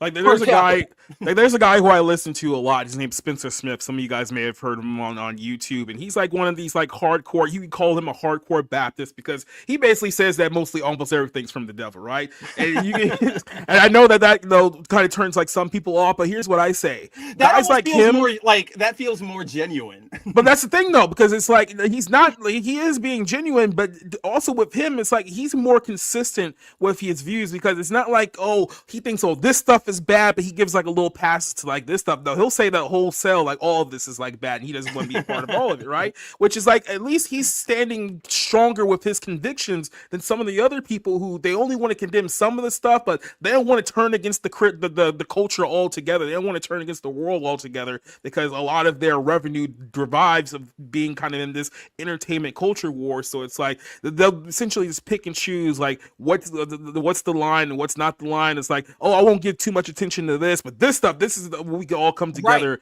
and bash, right? Well, I like that you brought this up, and this might be a non sequitur, and maybe I'm jumping ahead in the conversation, and we'll get to it later. But yeah, it probably is. But God damn! Now you made me laugh, and now like I totally forgot what I was going to say. It's so easy to make you lose your train of thought. It really is that easy. I don't know what's up today, but yeah. Let me think, and I'll get back to it. So the situation you're looking at. Whoa! That's a little impure there, Cider. But by the way, just real quick, I played this video a few weeks ago on the bar room. It was a while back ago because I had never like. Here's the thing: I don't know Melanie Max past up until when she started being the person who just drops gay F slur all the time. Like that was my only recollection of Melanie Max. I had no idea that she used to work in media, and I guess this is kind of like an equivalent of like what G4 would have been after G4 died. So it's like I have no concept of like her past career. So this is not me holding on some long resented like I literally had no idea about any of this before I saw it. Then I saw this and I can confirm this because he had to ask a bunch of us like, who the hell is this person?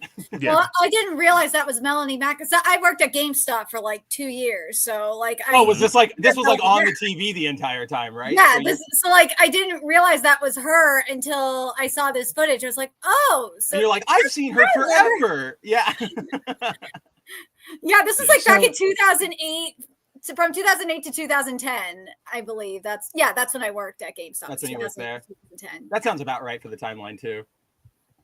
So the reason why I bring this up is that not because there's anything sexually charged about this at all. It just underscores the problem with Melanie Mack. With the E3 Coliseum panels, so a lot of the games will be. This is Geoff, if you will, Keeley, and he's Game such Awards. The Dorito Pope himself. So yes, up there, Jack Black will be on stage, Neil deGrasse Tyson, James Gunn, a lot of people from the entertainment industry coming to celebrate how much they love games. This is just thrilling, by the way. I mean, this is video games right here, presented to you by Tostitos Pizza Rolls, Totino's. That I hate what he just said, where he's like, we're gonna have Neil deGrasse Tyson come talk about how he loves video games. I'm like, what are we doing here? Like, I don't care about what he has to say about video games.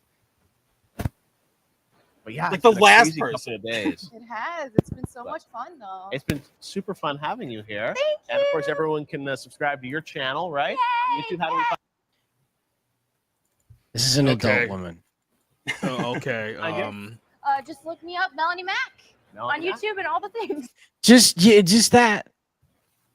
I know you're always streaming away all the time. That's right. Yeah, it's been an amazing 2 days of live coverage. We want to thank all of you guys for watching. It's such an honor for me and everyone at YouTube to come here to E3 and give a chance for all of these great game creators to show you what they're working on. They labor for months, sometimes years. You remember the ancient E3?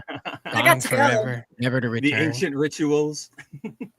I got to go, and I still have my free swag from there, from E3. I think it was like 2017 or 2018. I got to go. That's like you went to like the last one, like the second to last one. The one after it thoroughly died. Yeah. Yeah.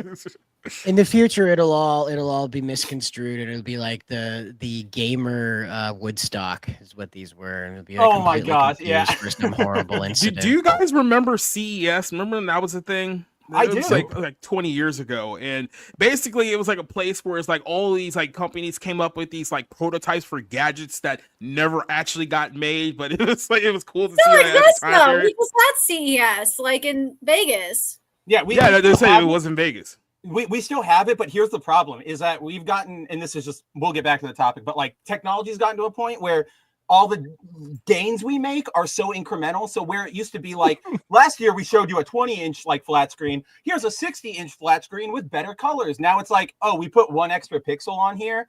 You guys are going to love this. And so nobody really cares anymore. You know what? We should figure out how to put on a B3, you know? So we'll just walk around gaming. We'll do B3, you know, bounding. Yeah, whatever it is. We'll figure it out. B3, though. That's what we'll do. PlayStation developers, they showed something last year. 12 months of work went into what they saw tonight, and it's This man is carrying this interview. That's what I want to stress to you guys. I don't know if that's hit home just yet, but this lady could be a mannequin in a wig, and it would be far more entertaining to watch than this poor man. Well, you got to be able to give more than. And look, I've seen plenty of podcasts where it's like it's a 2-person podcast, and it's clear that one person is carrying the entire show, and he's not exactly qualified to carry an entire show. But when you're getting nothing from your co-host, you quite literally have to like take up the reins from what the other person doesn't bring to the table, and it's very awkward. So yeah, I've seen these situations guys, more than one time before. Just in case anybody out there has been in that situation and think like, oh no, I got through that and it was okay. You didn't. We all knew. It's always bad. Yeah. So, again, this was brought up on Kino Casino. They explained some things about this, but one of the things that PPP, the fat guy, that he brought up about this was that I'm just plosiving into the mic, so I'm very sorry. I'm trying to aim. Don't even trip. You're fine. So, Melanie is here, and what we can see is that she is simply a vessel for whatever is paying her. They want her to say. They just simply open the top of her head, just dump in whatever they want, click it down, shake it up a little bit, and send her out on camera. And that you can see right now where she's just a complete blank slate because Jeff didn't tell her what to do. He didn't say, "Come over here." And he let her promote the YouTube channel. She took that opportunity. It's like there's not enough personality there to like kind of riff and like go along with like wherever the bit is. It's kind of like, oh, I'm just happy to be here. She said, look me up Melanie Mac the way that PewDiePie would say that, the way that Mr. Beast would say that. You go search Melanie Mac right now. There's 14 different channels using that, and a few of them are older than hers. So good luck. That's crazy. You know, and that's again. So that's what I'm trying to stress is that she's just a vessel, like PPP said. She's just a vessel. You just open her up, put in whatever you want, and screw down the lid, shake it up, and send her out. So, you know, that again, not a great, terrible sin like what happened with Razor Fist, allegedly what happened with Razor Fist, but just a point to prove that if Melanie Mac were to be part of this conspiracy, it is not hard to arrive at that conclusion. It's not outside the realm of possibility. Yeah, when you see how plug and play this lady is. I see. Okay, now I could get behind that because I was gonna say like, see, I look at it the other way. This shows to me that she could never hold the conspiracy. But then I could see that being a valid argument. Again, we're never gonna go either way, but Spencer, I can see that. Just real quick, I know I promised that I was never going to show this to Spencer because I don't know if you guys know this, but Spencer has a little bit of a simp problem. And when we were doing this show a few weeks back, we discovered, obviously you guys may know, Melanie Mac used to be married. She's no longer married. She's divorced. But we actually found her ex-husband.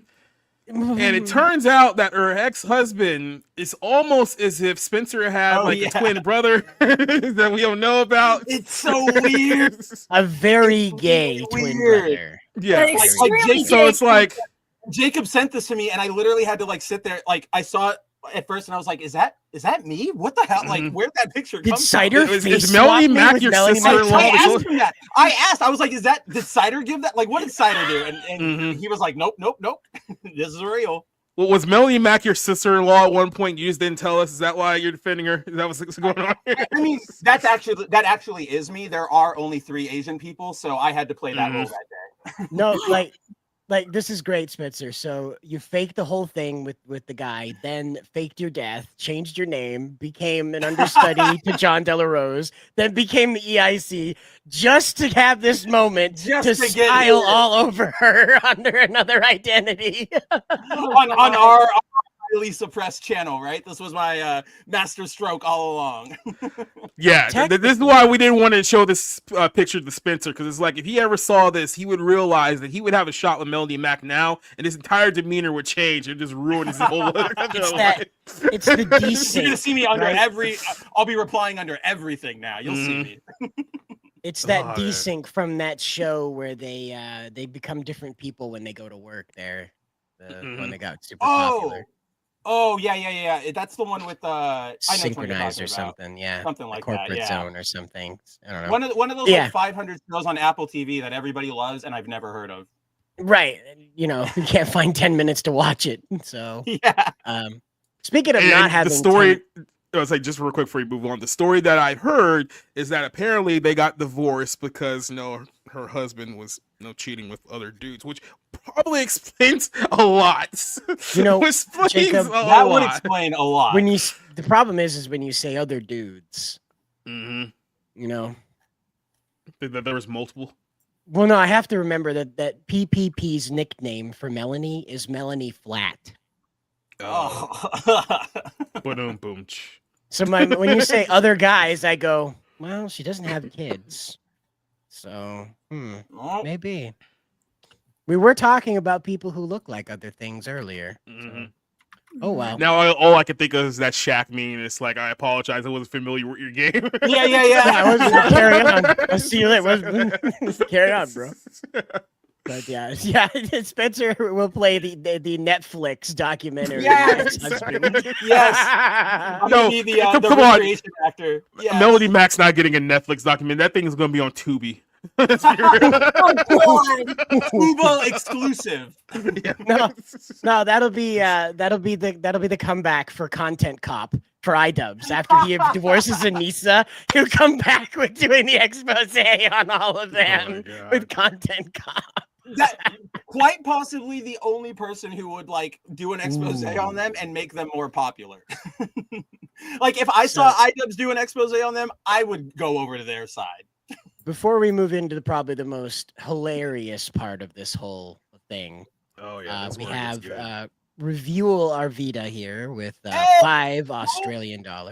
Member of the channel, by the way. He says it's Tipper Gore versus the music industry in the 80s all over again. Now, it's funny you bring that up because Razor Fist did a video about that, excoriating the behavior of cultural puritanicals. Puritans. That's the word. Puritans. There we go. Spencer forgets his sentences. I forget words. We're on a roll. So, and that's why we work. That's why we're the best. B3, everybody. Yeah. We'll hopefully end up in the right place.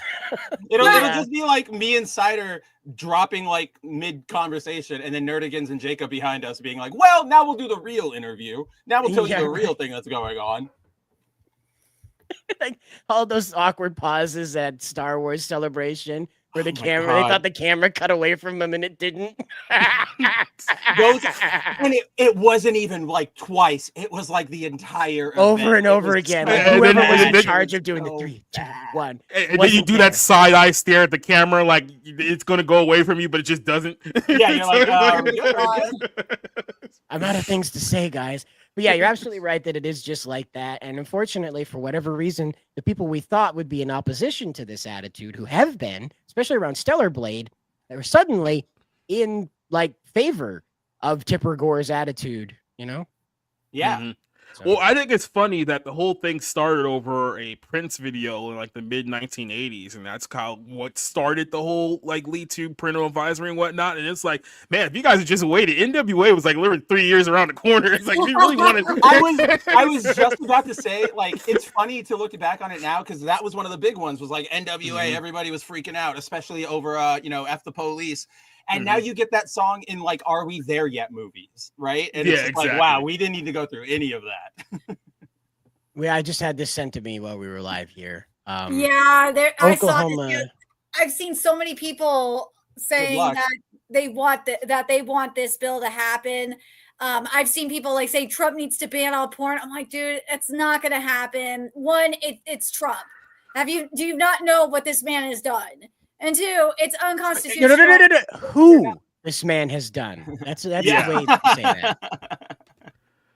Yeah, because I mean, even if you could make an argument for like a state level, because you could say, well, technically, it's not in the blah blah blah. You can do it like on an Oklahoma state level. It's like if you try to do this nationally, it's gonna get challenged by the Supreme Court, and then most likely it's not gonna pass anyway. So it will basically just be a lot of people getting their hopes up on something that's likely not gonna happen to begin with. So and also like to anybody out there in our audience, or even you guys on the panel, I will bet you $50 right now that in the next 10 years this guy gets exposed for child porn. Like, I guarantee it, because it's the virtue signaling, right? It's the look at me, I'm so good, I'm against pornography. Don't look behind me, don't look over there. No, don't do that. Either that or there'll be like some kind of affair that gets exposed. Right, exactly. Something even worse. Or you could be Ted Cruz and go on a total Sherman's March about Pornhub, only to have them reveal that you are, in fact, looking up incestuous pornography on their website. Like, just objectively, not even like from a political standpoint. Like, how does that man still? Oh no, he did by accident. That's right. It No, got I shared know. to his Twitter account. Oh, that's right. He didn't Oh, that's expose it. right. That's right. He shared it to his Twitter about account, that. and the That's actress looked like his wife. That's right. The actress looked like his wife. That's right. Oh, no, so honey, it looks weird. just like you, except more attractive. Yeah, it looks like you. It's always You know, if you projected dressed more like that. It's like, dude, like the thing that I think is funny about this whole thing is like these people are like, oh, we're pro-America, America first. Like, you're America first, but you don't understand what your First Amendment is. No, I mean, look, it's one thing that, and look, how many times have we made this argument about, speech? Like, freedom of speech means that it protects the things that you otherwise wouldn't agree with, right? And kind of the whole argument is that, yeah, there's going to be things inside of freedom of speech, freedom of expression that you don't agree with, but the reason why you allow it is because you don't want, essentially, the country to turn to a point where some moral authority is going to basically say, this is what you're allowed to do, this is what you're not allowed to do, because at one point or another, it's always going to come back to you. And these people are so hell-bent on creating the weapon that is one day going to be used against them, because they're so obsessed with pride and envy that they can't see that one day, oh, this is going to be used against me. But they want to be the I'm going moral to be the victim authority. here, They like made it legitimately. clear. They made it clear they want to be the moral authority. They said the same thing that liberals have been saying about gun control, is that the Constitution is outdated and it needs a moral makeover. Which means at that point, like I said, you're basically just two sides arguing over who's going to press the button that fires the gun first. Like, that's really what it comes down to. Well, Ghost 5410 points this out, and he says they say corn. I hate using that term. They say adult material. It's silly. So adult material isn't covered in the First Amendment, while advocating for digital ID, calling it based when the adult material hub leaves states pushing digital ID.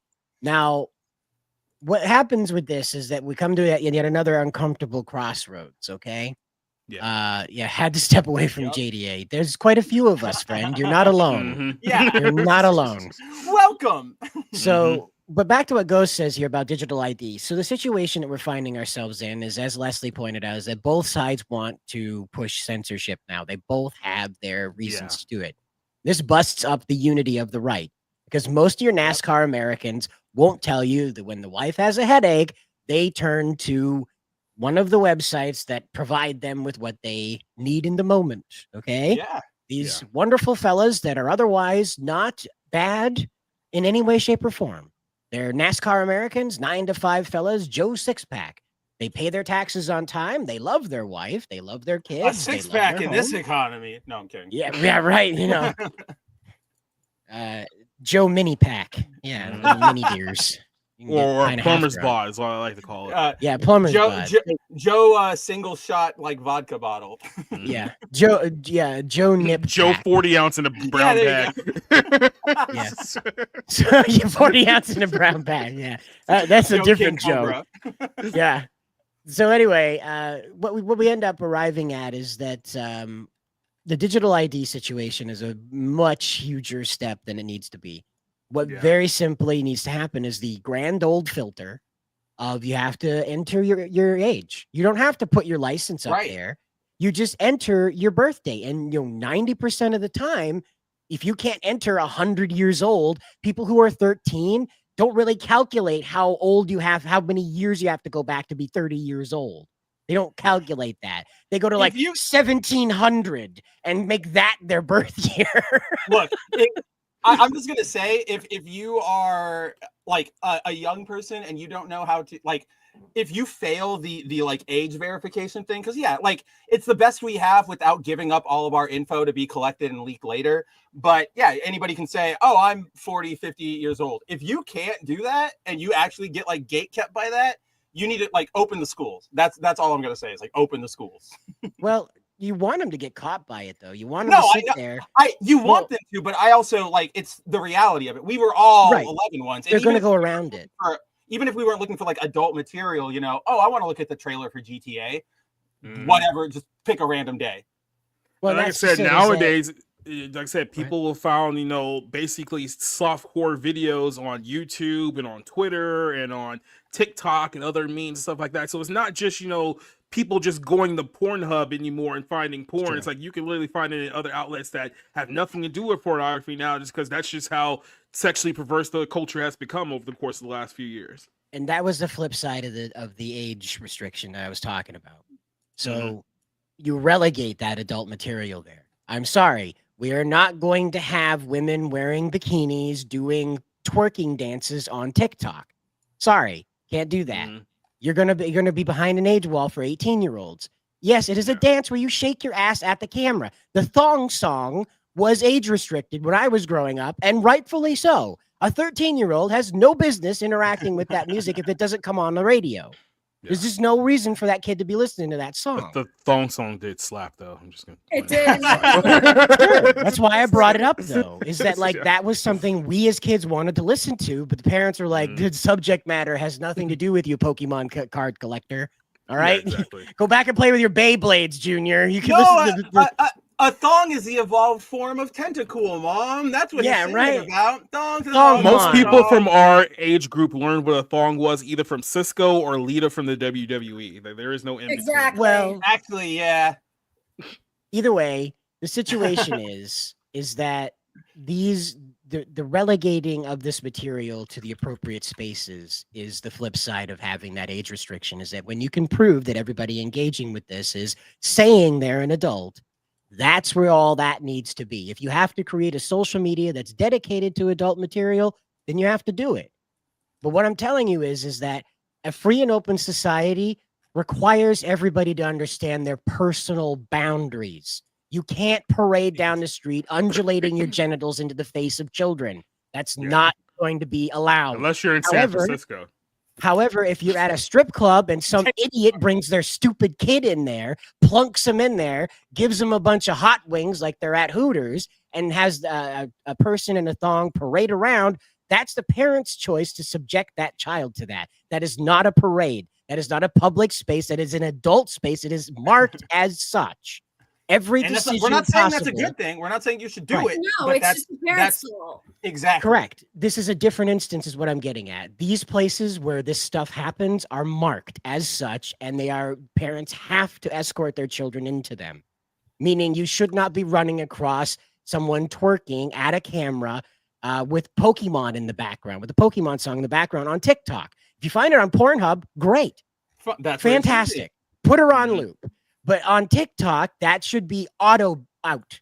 You should get a content warning like for a that. filter, yeah. Right. If you want to stand there and do the belly dance from I Love Genie, from I Dream of Genie, go for it. That's not a sexual dance. But if you're doing that in a thong facing away from the camera, guess what?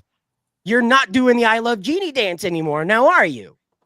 And you're probably on Twitch. I Dream of Genie, rather. Well, you know, hot tubs and bathtubs, hot tubs, pools, and just chatting, oh my, that needs to be on the 18 plus side. I don't care what Twitch thinks. If a 13-year-old has money to be spending on that shit, they need to be banned off the platform. And we made 13-year-olds this shouldn't be argument. spending money. And we made this argument several years ago when it was like, I think of the big point of contention was the NFL, because the NFL has started broadcasting games on Twitch and part of their Amazon deal.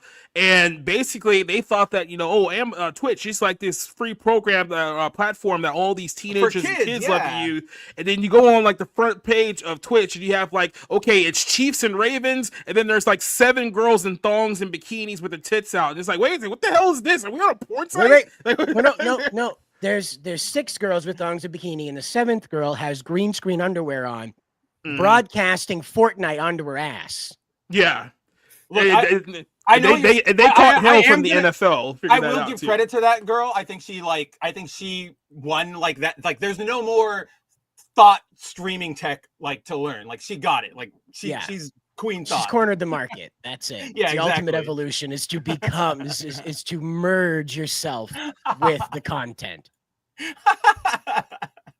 So speaking of merging yourself with the content, we have this fella on screen right now. Oh, our favorite. Oh, yes.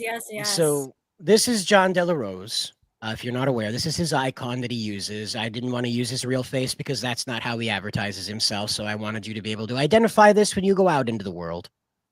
And so, because he doesn't put himself in his videos anymore. The only time you see him is when he's on stream. So. Oh, interesting. I had no idea he did that. Yeah.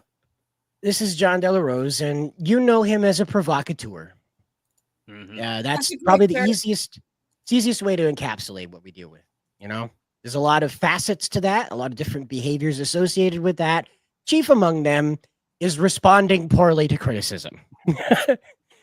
And what happened in 2019 and 2020 with the war campaign group within Comicsgate is about to define what we're going to talk about. I'm not going to show you the furry stuff. I'm not as bold as Hypnotic. One of my favorite lines from the Kino Casino coverage of this was when they were showing Hypnotic stream covering John De La Rose's portion. And even Andy Worski was like, imagine you're sitting there alive and you're just scrolling and you're just in a furry thread and you're just hitting view. Imagine hitting view live. You know, that was just floored me, you know, like Andy was like, this guy's got treading balls. Dangerous territory right now. Yeah, that's what he said. He's like, this is such danger. You're going to get shut down any minute now. This guy's channel is going to get deleted. I got to work on my Andy impression. That's kind of good. I was going to say, that was actually pretty good. Like when you started. Yeah, I know. I got to work on my Andy impression. Yeah, it's pretty good. So anyway, John De La Rose has a previous relationship with Andy Worski. Andy being a provocateur himself, you know, there's no, he was going to shoot a guy because he was following him in the night, you know. So God, back in the day, that's such a long stay time. Back! I have a gun. That's what it was. The stay back. Did he literally do a Brian Pillman 9mm gun promo? Well, he was on the street. Someone had a camera on him, and he was just outside of like the view of it. So you only saw his arm and the gun drawn back. He's got his hand out. There's a fellow like 25 yards back, and he's like, "Stay back! I have a gun." And that's it. That's the only clip I saw about any of that. But it's whatever's going. But Andy's a provocateur, and when you do that, people tend to take you at your word, even if you don't mean it. John De La Rose found out the hard way about that. In 2019, War Campaign came upon him with 30 days of dicks, in which they took rainbow-colored dildos and photoshopped them onto his face, gave him dildo armor, gave him a dildo jetpack, and this was because he had taken once again, an unpopular stance with Vox Day against the then proud and celebrated leader, Ethan Van Sciver. And so War Campaign chose to focus on John De La Rose, Ethan Jr., if you prefer, and chose to focus on him. And they did this for 30 days. And as I said before, John does not respond great to criticism. And so his response was to go out and find a bunch of furries and to assemble a likewise voracious group of people who like to walk the line of homosexuality a little too close. And his result was alt-furry. Now, this was a combination of alt-right and furries. Those exist. Yeah, it says what's on the tin. I have no idea how. But that's a thing, because why not? So anyway, why not? He assembled a group of them, but more than that, he started posting furry adult material. And so not people in costumes doing sexual things, but he did post people in costumes doing military drills. Yeah, very, very weird. Very weird. Again, this is before AI was able to replicate this stuff. So this is real imagery that was shown. And so again, I avoid it all because I don't we got into a mess here. I don't know whose pictures are protected, you know? And if you're going to protect anything, you should probably protect the picture of your fursuit with a gun. You know, they're gonna know who it was, buddy. They're gonna know. But wait, they could trace bullets. Yeah, that's what they'll trace. You bet. This gun has a paw print on it. Yeah, right. Can you help Blue find the clue? Yeah. Look, there's some pink fur between the trigger guard. Pull it It's out. like when you find the second. We are looking for blues clues. Like I said, when you find the second clue and you start getting a disturbing feeling of where this is going, and you don't want to find a third one anymore. My God. Yeah, the furry militia training. Thank you. That's what it was. And he posted that, and he was celebrating that alt furry was on their way to deal damage, whatever. It wasn't enough. So he started posting Pokemon porn. Okay. And when you go and you post Pokemon porn, not only have you crossed a realm of those are animals doing that, you also crossed into a realm that's children's material. So as disturbing as seeing Barney involved in the throes of passion may be, imagine a creature that cannot communicate in any other form than saying its own name. I mean, that is kind of Barney. Yeah, well, I'm just making a joke. No, I was like Barney Pokemon. I'm not. It's not bad, but I kind of want to see that. But anyway, Charizard Barney. That's a good one. Yeah. I can see it. There's probably Barney. Zack Snyder reboot. Yeah. Ooh, yeah. Michael Bay directing, but he's doing Skibbity Toilet. So starts with Numb Encore. Oh my! I can't. So anyway, believe that. That's gonna be so. Like weird. I said, I'm not gonna show this stuff because I don't know what YouTube's gonna be comfortable with. It's live. YouTube has different rules for live. You can go over to the Kino Casino Clips channel, and all of it's there. They took care to be careful with Kick. Okay, their guy has come through and censored the visuals as far as he had to for YouTube. I don't want to play that game. Okay, with a live show. So again, you'll have to forgive me that I'm doing more telling than showing. Okay, but you can go over to the Kino Casino Clips channel and watch all of this stuff with the screenshots of what he posted back in 2019. So continuing on from that point, this went on for 3 years. I did not know that. When I was running with John Delarose, I completely forgot about the alt furry thing, but I didn't know that he was posting about that stuff for 3 years. I only caught it for about a week or two where that was circulating the War Campaign Discord, and that was it. I did not know that went on for 3 years. And again, this isn't like cute little My Little Pony memes all the time. He's posting those too, by the way. Is the I will love and tolerate the shit out of you with the Twilight Sparkle. That's right. The only reason why I remember that name is because there's a boy somewhere in the Midwest named that. There it is. Yes, there is. It was posted on 4chan before I departed from the website. It was before Moot sold it. And when it was still good, yeah. Yeah, when it was still good. But 4chan, good is arbitrary. But yes. I think you and I have very different definitions of the word good. I grew up on it, okay? Very different. But there was a birth certificate posted, a picture of it, and the nurse was the person claiming to be it. And it's a real birth certificate with the parent's signature. Like a hand is over the parent's signature, but the birth date is all there. The hospital seal is all there. And it says Twilight Sparkle. Boy. I'm sorry, that kid's just got to restart, right? Like that kid better I want him to go learn, he needs to go believe in reincarnation. Those parents are dying in a nursing home by themselves. Oh, dude, they're not getting a call after his 18th birthday. Mm-hmm. You know what? If he murders him when he's a kid, the judge would be like, no harm, no foul. You want to be adopted by Macaulay Culkin? He can really help you with that. Yeah, it'd be like, I get it. I had a same case earlier with Naruto Sephiroth, so I get it. You know what? I know that there's a kid out there named that. That's that there is. I've seen that birth certificate. That one was on Reddit when I was back in college, 10 years ago. Naruto Sephiroth, James or something, whatever the family was. And I was just like, only a couple of those were what John Delarose posted. He posted one where a character had its paw down its pants, complaining that it was in heat, while passing a naked fox man. Oh my God. Yeah. And it wasn't a fox man as so much as it was a bipedal fox.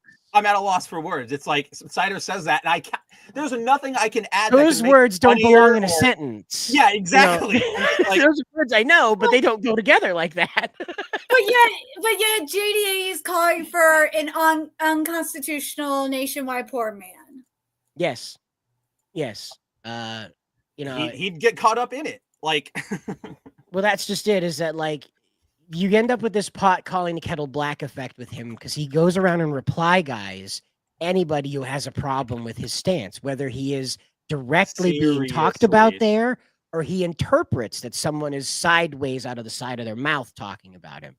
This is another pleasant surprise about John De La Rose, is that he seeks controversy about himself. Much like Ethan Van Sciver is constantly searching his name and variations of it, John De La Rose is looking for his causes and looking to stick his business into the middle of it. Speaking of his business, you can't watch a single video of his without him jamming in 10 minutes of a 15-minute video worth of advertising how he's superior to whatever he's talking about. So enjoy that. That goes with the territory of posting Mewtwo and the Blue Fox Lucario. Yeah, Lucario in the throes of passion together and expressing that he feels likewise about Mewtwo and Lucario's bussy. So not only is he implying that these characters are having sex, he's also implying that Mewtwo is right for appreciating the male ass of the walking dog. Like, again, I don't know what to say to, like, listen to that sentence. Just play the last, 10 seconds of what Cider said on repeat, and you'll see where our brains have been for, the last week. It's always Lucario. Yeah, I know. Isn't that weird? It's either that or that green, Graveria. Gardevoir, yeah. Gardevoir. That's just a straight-up girl. That's all it is. It's just a girl. It's the closest thing to a Digimon that they've made.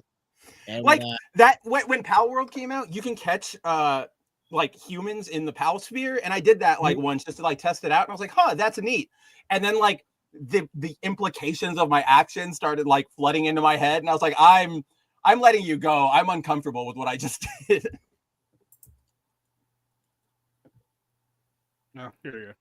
You sick freak. Nailed it. So the story continues with John De La Rose. Okay. So intermingled with this is the Christian nationalist bend that we've been kind of flirting with talking to you about. Yep. John is a proponent of Vox Day's vision of an America that is only Catholic and only white in its ethnic expression. So there are other races, but they obey the white cultural coding. And when we say this, we're not saying this in the way that Marvel Comics would try to berate you about something. This is genuine when we say these words. We're not trying to he expresses this constantly. Yeah, you can go to his blogs or his Gab and you will see that that's all the material. He has streams every day if you want to go hear Vox talk about it. Some days. But yeah. Again, so this is Vox's vision. Is he's in America that is monolithic in its racial expression. Now, I'm in Maine. 97% is white up here. I can't really speak to I don't like Vox Day's version of America, even though I live in it. So there's extremely delusional people out there that think that if we just got rid of all the minorities and everything was just white, then everything would be so fine. It's like, you ever been to the state of Washington or Oregon or Idaho or Maine? Even so, that requires a lot of violence to accomplish. And none of these guys want to talk about that. None of these guys want to talk about how do you make... No, they don't want to talk about it. They don't want to essentially take the responsibility of where that would eventually lead to. Right. And you got that point. That's why they don't want to talk about it. Is that they have to acknowledge that in order to accomplish this monolithic America, it is...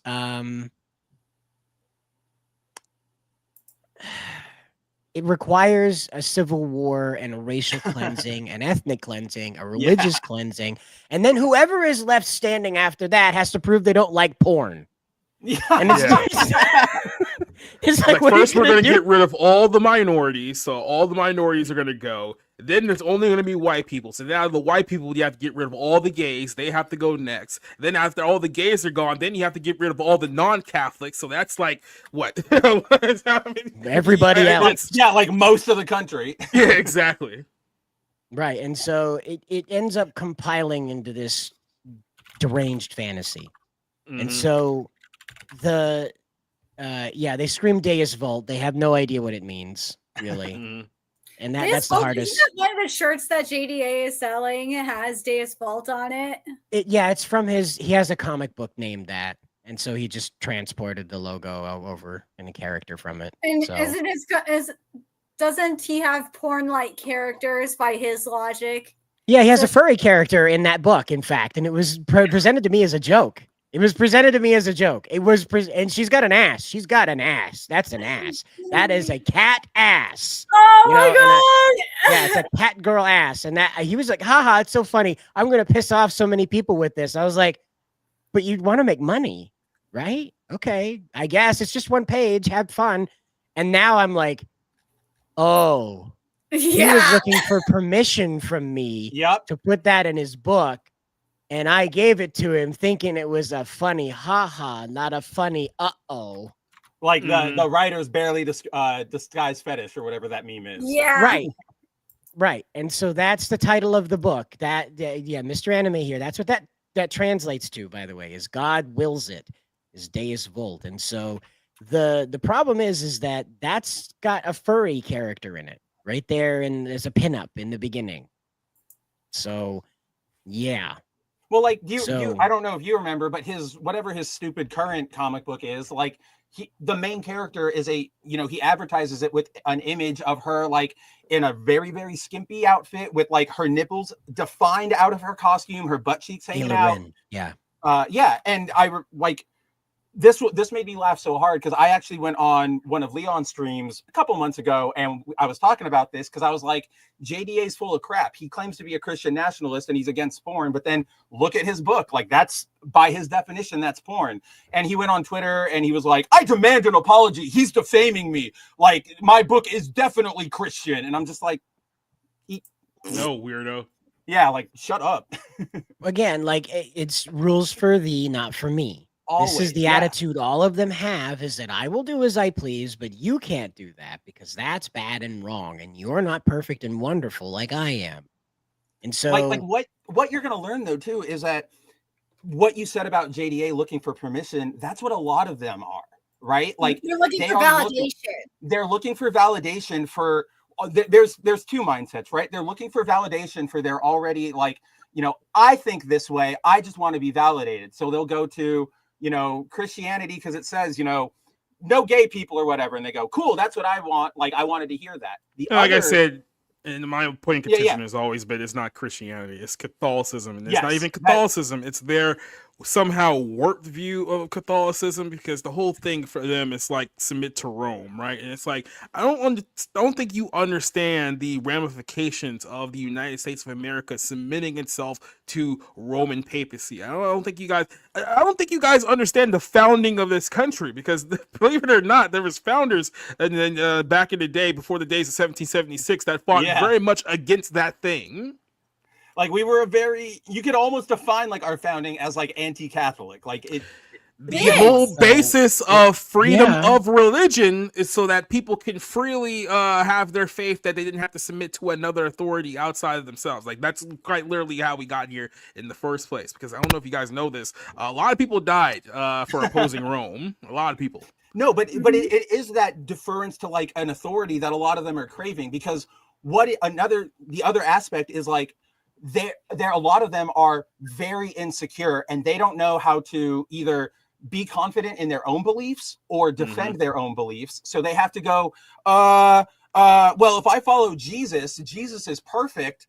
Then I'm doing the right thing. They're kind of like, they can't defend or think for themselves. And I'm not saying all religious people are like that. Not at all. I'm saying like the people who use it as like a curmudgeon and as crusaders, they're going, oh, I'm following Jesus, so you can't ever criticize me because then you'd be criticizing Jesus. Really? Is that?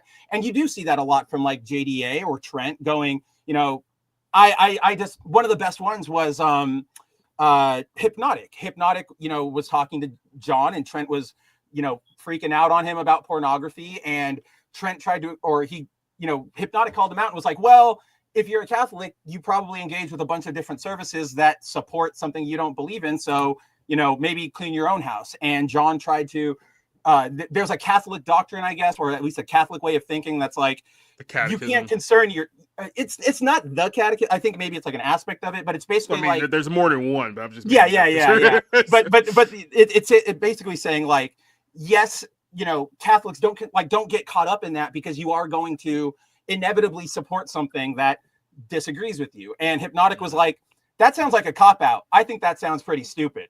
And Trent just went, oh, so you think God is stupid? You're calling God a liar? You think you're smarter than God? And Hypnotic was like, no, I just think that's stupid. when he started grandstanding on, oh, you think you're smarter than the church that Jesus crafted? And I was like, I would love to jump into that at all. I know. I was like, where the hell is Jacob? I know he sees this. But yeah, Hypnotic was just like, no, I just disagree with like that. I think that's full of crap. And Trent just doubled down on the, oh, so you think you're smarter than God, blah, blah, blah. And that's where you sort of see it, where a lot of this comes from, is they just need somebody to tell them that you're a good person and you're right.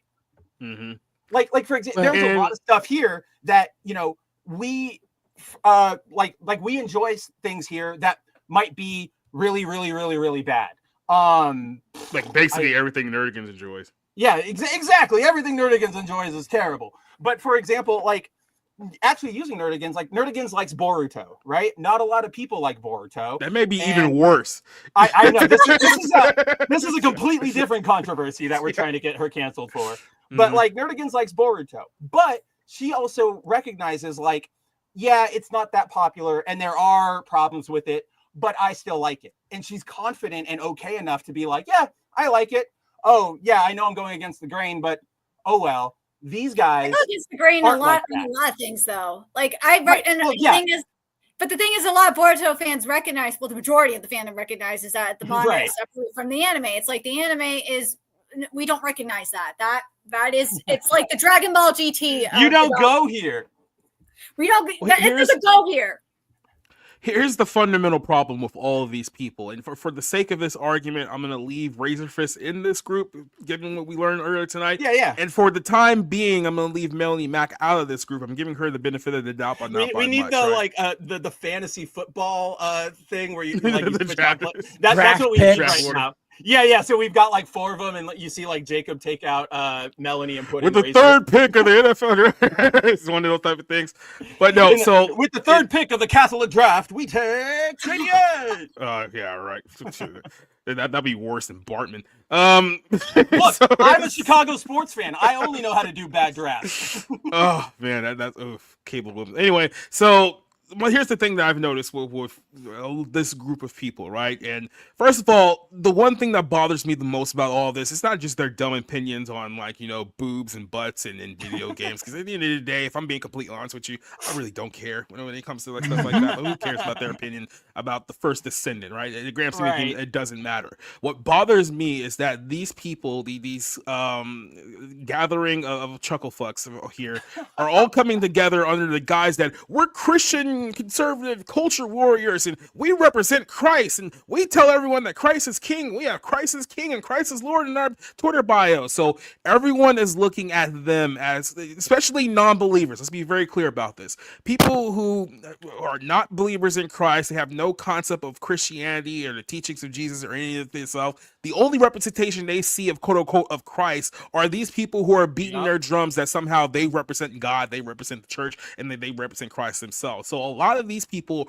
are looking at people like JDA, looking at people like Razorfist, looking at people like John Trent, and in their estimation, it's like, yeah, these are the Christians that we were always complaining about. These are the ones we don't like. This is why we don't follow Christianity. This is why we hate Christians and Christ and all this other stuff. And I've seen people on other shows, I won't throw certain names under the bus, but you may know a few of them who have used essentially JDA's stupid comments and John Trent's stupid comments to trash Christianity money outright. And from my perspective, I look at it like this. First of all these guys claim that they're Christian. They're not Christian. And why do I firmly say that they're not Christian?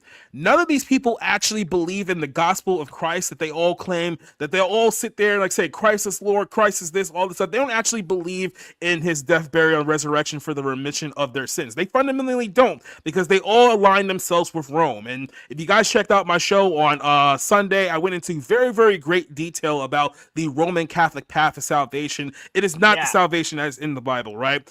And here's my point of contention here, is that these are all the people who at some point in their life, because they chose to reject the gospel, what the Bible actually says about sanctification and justification, all these very, very important doctrinal details, they find themselves kind of in the battle of denominations where they wanted to be Christians, but they didn't really know like where to go, because like, oh, there's so many denominations out there. It's like, which one's the right one? And they float to Catholicism because they just look at the pure numbers of Roman Catholicism. It's like 1.5 to 1.7 billion people in the world. You brought this up in your conclave review, and this stuck with me, and I think this is something that plays in too, is like you brought up how when Hollywood depicts Christianity, 99 out of like 100 times that they're going to be Roman Catholicism. Catholic. So like that's the imagery. And so I feel like if that's like all you see, you're going to go, what do I go to? I know Catholicism, like I've heard of that one, and that's what everybody goes to. Yeah, and that's also a big point of this. The other point is they look at the numbers of Roman Catholicism and they think to themselves, well, if 1.7 billion people are part of this large denomination here, clearly they all can't be wrong. So this must be the correct ones. Then they submit themselves to the authority of Rome under the guise of, well, if I'm wrong, that means 1.7 billion people are also wrong, and we all can't be wrong because God wouldn't allow all these people to be deceived, can they? Which, if you ask that question unironically and seriously, that shows you have absolutely no concept or grasp of biblical teaching, the role of Satan in deception, because you can also look at it from the perspective of, well, hey, look, Muslims out there's 2 billion of them, and if you're a Christian like you claim to be, you would have to see those people are deceived. So why would he allow 2 billion people to be deceived, but somehow 1.7 billion people, they can't possibly be deceived. They can't possibly be wrong about this, right? Like that's the like secular atheist, like the day one, like this is why God doesn't exist, like question, right? Like that's what I feel like I've heard you in particular, because I listen to you mostly for religious stuff. Like you disproved that like every other like 3 seconds. You're like, guys, that's not how this works. Like, pay attention. And so this is what this leads up to, is that the whole reason why these guys are in this Christian nationalism kick, where Christian nationalism really is just an offshoot of a multitude of things, because there are some quote unquote reformers, which is just another daughter of the harlot. I can talk about that in another episode. But what it really comes down to is that these people believe in an ideology and an eschatology that rejects a future 1,000-year reign of Jesus Christ here on earth from Jerusalem. And they don't like that because, well, that comes from the Jewish books, that Old Testament that was written for the Jews. And it's like, these are people who like don't like Jewish people, and they want to separate themselves. They want to separate the Jewishness of Jesus Christ out of their religion and make it seem like they're still somehow honoring him. Spoiler alert, you're not, because guess what? If Jesus Christ is not Jewish, then he can't be the son of David. He can't be the king coming like from that line, which means that he can't be the Messiah, which means that he can't be Christ. So I hate to break this to you, you can't separate the Jews and Jesus. That's not how this whole thing works. But on top of that, because they reject the 1,000-year reign, they believe in an alternate reality where somehow the only way for Jesus to come back is that they have to gain rule over the nations of the world. So they think that in their mind, winning the culture war means that we can gain more power for Rome, and if we gain more power for Rome, they can take over, and then we can turn all the nations of the world, whether by force or by other means that we won't mention here on this podcast, into a Christian utopia. And that's what the whole basis of Christian nationalism is. So this is what's actually driving these people to act the way that they act, take the stances that the way they did. This is why there's a we need to get rid of porn and because in their estimation, if we ban porn, we can remove degeneracy from the world. And it's like, again, that's not what the Bible teaches. I hate to break this to you. there's a thing called free will. I know Calvinists are going to be very upset about this. I don't got time to deal with you guys right now. But there's a thing called free will, which means that God has given everyone a choice to either accept him or reject him, for better or for worse. Now, of course, the will of God is for everyone to believe in Christ so they can be granted everlasting life. They don't have to worry about torment for their sins or any of that nature. That's the whole message of the gospel. Exactly, right? It's like he's already paid the penalty for your sins. All he just wants you to do is believe in him so he can grant you everlasting life. That's the whole message of the Bible. That's essentially the gospel in a nutshell. However, what these people, I guess, fundamentally reject is that they reject that gospel plainly. But more importantly, because these people are under this guise, like I said, they Christianize the world by force, by the means of man, they kind of miss the entire point of, look, God gave us a choice, because if he was to essentially force everyone to worship him, if he was to force everyone to choose him, well, you would complain, well, that's unfair, because what if I don't want to choose God? What if I don't want to be a part of his kingdom? And like, that's the kind of what it comes down to. So that's why we're all based on our own choices. That's why free will also comes with responsibility. It means the responsibility to do bad and the responsibility to do good. But at the end of the day, whether we do bad or good, that choice is on us. That's why we don't believe in converting people by force, converting people by means of, oh, we're going to force them to be good human beings. We're going to force them to stop sinning and throw into our rules. Like, that defeats the entire point of the gospel, because the gospel is all about faith, and faith can only be done accurately through a choice that you make, not by somebody twisting your arm or putting a gun to your head saying submit to Rome, but a choice that you make on your own free will. Like, let them turn the TV, they hit the Pentagon! They hit the fucking Pentagon! Turn on any channel, man. It's on every channel. Which channel? Pick one. So I just want to talk about what we got on screen here, just because it's been there for a little while. This is from John De La Rose. It's not generated, edited. It's real. Madam Savvy tracked this down and provided the screenshot. This is Madam Savvy from Geeks and Gamers. You see here, he says he's addressing members of the war campaign. He's hashtagging alt furry, hashtagging war campaign. But moreover, he says, want to get in on this hot Lucario and pony ass. Get it, John. You. This is a father and a husband saying this. It's a father and a husband saying this. Like, okay? Yeah, like this is like Jacob touched upon it in his, like, when he was drawing his last thoughts to a close. But it's like, actually, it was more earlier in the thing, but you know, the same crusaders out here, right? Like, they want to go and they want to install like a Catholic regime or whatever by force. They fail to realize that, like, they would be the first ones up against the wall. Like, one of my favorite memes is, you've probably all seen it, but it's like the soy boy looking dude with like the thin glasses, and he's got like the communist shirt on. He's like, what? But in this communist utopia, I thought I was going to be like an art teacher. And then you see like a red Soviet guard, and he's like, shut up and like bake the bread or whatever. And it's like, that's exactly what would happen to them. Because what happens when, play it out. Okay, cool. The Catholics, the Trents, the JDAs, the Melanies, they win, and they are the new religious content czars of America. Well, then they're going to go, aren't we great, Catholics? The guys in Georgia are going to come over and like smack them in the face and be like, you guys are not like that great, like up against the wall. So it's so... I have also noted this too, and that's kind of an American thing, because look, Catholics from the United States of America have a very, very different window of Roman Catholicism versus the ones in like Europe. Because the ones in Europe, people consider that to be like hardcore Catholicism. It's like, no, that's Catholicism in its pure blood. The reason why we get kind of a watered down version of Catholicism here in the United States of America is mostly had a lot to do with the Protestant Reformation, and of course, the founders moving here, freedom of religion and expression and all that stuff. So it's like we weren't under the thumb of Rome, like nations like Italy and France and like the UK and all those other like the Western Roman Empire nations that we talk about today. So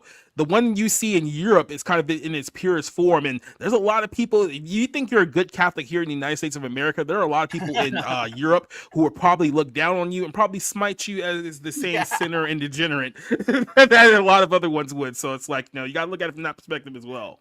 Like, you go to Italy, they're gonna treat like JDA the same as they would treat my sinner, like my they might get flogged. Let's just put it that way. Yeah. with this furry porn, yeah, he would. He would probably get flogged. Correct. Here we are. This is just, I can see Nerdigans. She like goes to wherever, like she does the what is his name, the Martin Luther with the 31 rules or whatever, but she does that with JDA's like furry post and like nails it to the Catholic door. Like, look at your hero. So this reads, our brother thinks we are not committed to this yiff. And then the what we have here, yeah, you saw that. Yeah. So it says right here, it says, I didn't want to. I knew it was a bad idea to go jogging during my heat. And yeah. So there you go. There's that. That's on your screen right now. It's JDA. You can't, man. You're proving the point that I made earlier that usually the people that go after animated women, whether they be like opais or washboards, are usually the ones that have furries in their closet. I just have to say this because I feel like that this whole show has kind of led up to this moment. This all started over a 10-second Twitter clip of a video game character's butt, and now we're here. Right. It didn't have to be this way. I just wanted to play video games. Exactly. Yeah, exactly. That's all. That's all we've ever wanted. Is like that's why we all got in this, joint in the first place, because we saw it was happening to all our entertainment. We saw how everything was about you need to believe this or you're a bad person and follow what I believe, and we all pushed back against it. Why would we invite the exact same thing just on our side into the gate? We wouldn't. I mean, literally, I said several weeks ago when this whole thing started, it's like, guys, this ain't it, Chief. Like, just let it go. Like, this ain't it. But it's like, you can go back. Yeah, the first stream we did on this, that is the first thing you open the entire show with. Like, you're just like, yeah, guys, this ain't it. Like, this is not it. But I'm now because of that 10-second clip, now people are being exposed as fairies. We got people's old porn videos being exposed on. We knew they were fairies, but they're furries now. Furries and fairies, and all the other F slurs that begin with that is too. I mean, it's all in the same basket at this point. I got accused of wanting to destroy the fellowship because I exposed someone being pro-censorship. I'm like, I don't give a fuck about your fellowship. I care about destroying censorship. That's all I'm going to say. And that, amen. John Delaroused. John Delaroused. All right, that's the one that'll stick right there. John Delaroused. I really like that one. That's going to stick. So you have been posting this stuff here, and this didn't stop for 3 years. Okay. So I'm just trying to show you that this is the and that's the thing, though. People are trying to say, "Oh, he was just joking." It's like for 3 years. 3 years. This was on his hard drive for 3 years. This was in his search history. His tweets are still up. Years. Right. And at no point was he ashamed of it enough to go back and be like, "Yeah, it wasn't a good idea." I had forgotten about it because he didn't bring it up to me. So that's why when he showed me the cat girl, I was like, "Oh, that's weird, but okay, man. I guess that's your joke." Like, yeah, funny, okay, haha, sure, man. And then Savvy went and started posting this stuff the other day, and I was like, oh, that didn't last a week. That was 3 years worth of that. And apparently somehow Testify managed to miss all of that. And for those of you who don't know, a quick overview of Testify is he was a WWE provocateur with he wasn't in reality like a professional one. Is he had still gone around? to school. No, he's very dead. Very, very dead. Oh, okay. Yeah, COVID got him big time. Yikes. Yeah, ventilator. That he went out pretty rough. And so, I haven't seen him in a while. I don't hate the guy, but you don't get to go stomping through life the way he did without catching a little bit of karma on the backside. So I hear that. I don't think he's in hell. I just think that he had a real rough ride up to the pearly gates. That's what I was gonna say. Yeah, I like that. Yeah. Yeah, he appreciated his God by the time he got there, definitely. But Testify was a guy that was basically a WWE provocateur, and he and JEA became like best friends. They were, they were really, really close with each other. They connived together. They really enjoyed hatching up plans to make other people within Comicsgate totally mad, bro. And when Testify died, I kind of fell into that role with JDA for a while. And so the trolling was nowhere near the furry stuff. We didn't get into the trolling with the furry stuff. And I assume that's because he figured he couldn't talk me into making furry porn memes. So just look, it's sort of like when you find out that like your high school principal is like some weirdo sex freak, and it's like after you graduated. So like you don't have like a day-to-day relationship, but you look back on your relationship with that guy and you go, you know, like, ugh. Yeah, that was giving me life advice. Ugh. And that's what happened. And so the characters that you're seeing unfold here with JDA and Trent and Melanie Mack and Quartering and Razorfist are people they've been all along.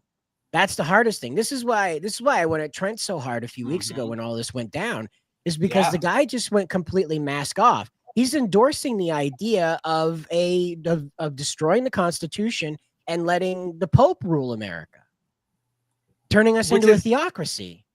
And like I've been working with I worked with Trent since like 2018, 2017 when I first joined Bounding, and it's something about like new religious converts, right? Because when I first joined, he was, Christian. I don't remember what denomination he was, Jacob. Don't get mad at me. There's like 900 of them. Wait, which one? Wait, which John? Trent. Because before he was Catholic, Trent told me his story beforehand. I believe he started going with like a Baptist church, but felt like he wasn't getting enough out of it, and then that's when he joined Roman Catholicism. So yeah. And so like he was like a sort of a late convert in life. But when I first started working with him, he was very much on we don't want to censor anything. We need to get these Puritans out of our gaming. We even ran for a long time. We ran a segment where he and I would go find, cheesecake artists, like people who are drawing, pinup style girls, and highlight them. They were, we give the artists some attention. We get a couple hits. It worked out for everybody. Over time, it's, I slowly saw this change from like, I guess, normalcy to, let's stop doing those sort of articles. Cause in my faith, I feel like that's provoking lust. Okay, sure. I get like, that's a normal thing. And then it slowly started becoming like, I don't, if this thing is gay, then it is demonic. And I think for me, it hit a peak when the Netflix One Piece show, when that came out, the actor who plays Kobe they identify as transgender. I don't remember which way, but in the show, Kobe is played as a male, as a like just normal male. No trans anything. The actor didn't come out and make a bunch of statements. I think they gave one interview where they said like, I'm excited to be on the show. That was it. So like completely uncontroversial. And Trent published an article saying like Netflix endorses and promotes, disordered transgender ideology with One Piece show. And I read it and I'm like, is your only contention that this person has a job?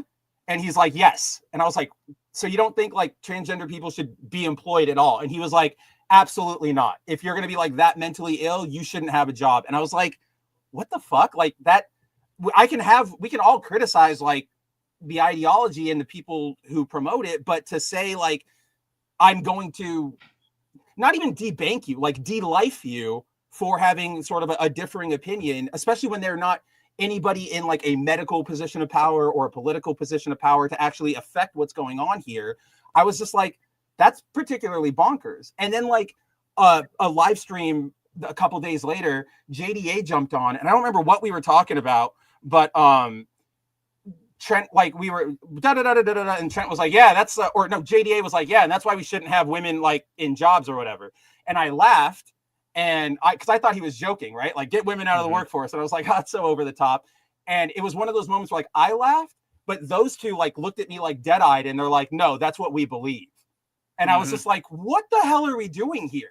Like, whatever. But to my point is like it's the newer people who have this insecurity about their religion where they need to make it about everything they do. For example, I know, well, hold on. Like, I know you, like, I know Jacob, I know Cider. I know Jonas Campbell over at That Park Place. I know Martin Stone over at Tooneytown TV. These guys, like, they've been in their religion. They've lived it. So they, to me, like, when I talk to Jacob or Cider, they're able to engage with me without thinking like I need to make this about my religion. They're not insecure about it. They're cool. They know their relationship with God. They know what's going on, and they can live with that. If they want to, bring me in or like try to convert people, they don't do it by like yelling at them. They do it by living in a way that's like, oh, I respect that. I totally get that. Like, and you know what it is? Because I just talked about this on Sunday as well, which, hey, go back and watch my Sunday episode because it's actually pretty good. Here's what it really comes down to. When is it not? These people, like I said, it's not all of them, but some of them, when they convert, quote unquote, and like I said, a lot of these people have never converted because they never actually accepted the gospel, but when they convert, they never learn humility. And that's really what it comes down to. These people are still driven by pride, by ego. So when you talk to people like what you mentioned there, people who are very, very humbled, and people who have, will talk to people even if they don't agree with them or disagree on certain issues, it's like they're strong enough in their faith to be like, hey, look, I don't agree with this. I don't stand with this. But at the same time, they won't go as far to take that disagreement to let's go on a religious crusade against said group of people, because people understand, especially those who are genuinely saved. It's like, I was a sinner and I've sinned against God so more times than I could possibly count, and probably more times than I even remember. At the same time, the only difference between me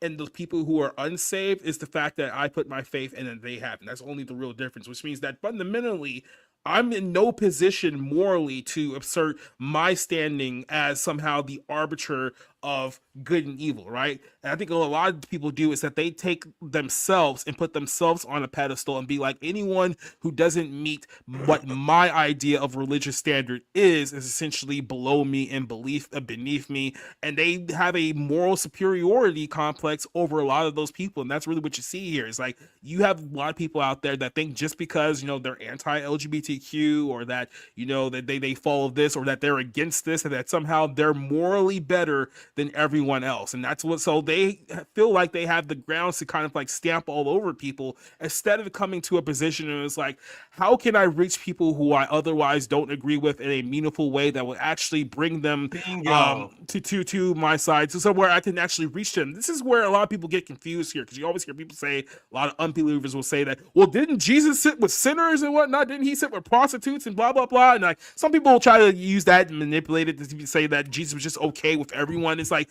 it wasn't that he was okay with everyone. He knew how to reach people so that they can hear the gospel and accept it, right? So he knew that, yes, this person is a sinner. This person has done a whole bunch of things. Like, how can I reach this person and get them to a point where they can listen, so they can hear and they can believe, right? Because he saw every person as a potential someone who could be saved, not someone who's condemned already. And the Bible even talks about this itself. Those who don't believe are condemned already. So it's like, what are you doing trying to further condemn like these people, especially when like I said, I mentioned it earlier, the will of God is to save these people. You shouldn't be looking at these people as like, how do I get rid of them? How do I essentially gain moral support, superiority over these people? It's like, how do I get to these people so I can reach out to them in a meaningful way? And that's kind of a big difference between the end game of Christian nationalism, which seeks to kind of conquer everything, versus a more, like, let's say, gospel-centered ministry. It's like, how can I reach people to get them to see Jesus, to believe in Jesus, so that they can accept it and be basically in the same level that I am, because I was basically where they were a few years ago. It's like, how do I reach them so that they can be where I was and they no longer be the person that I used to be? And that takes humility. That takes being takes a person being able to look at themselves and be like, I can see myself in this person because I was that person. So how do I empathize with this person and bring them to the right side? And another person will just look at it as like, how do I conquer this person to get him to submit to my authority? That's the key difference here between pride and ego. Well, and we are, to the end of the conversation with John Delarose about this stuff. It's he hasn't resumed this kind of furry posting, but he also hasn't put out any statement that he's apologizing for it, that it was wrong. He's only gone to say it was a joke and that you not understanding it is your fault. And I don't think that that's wise.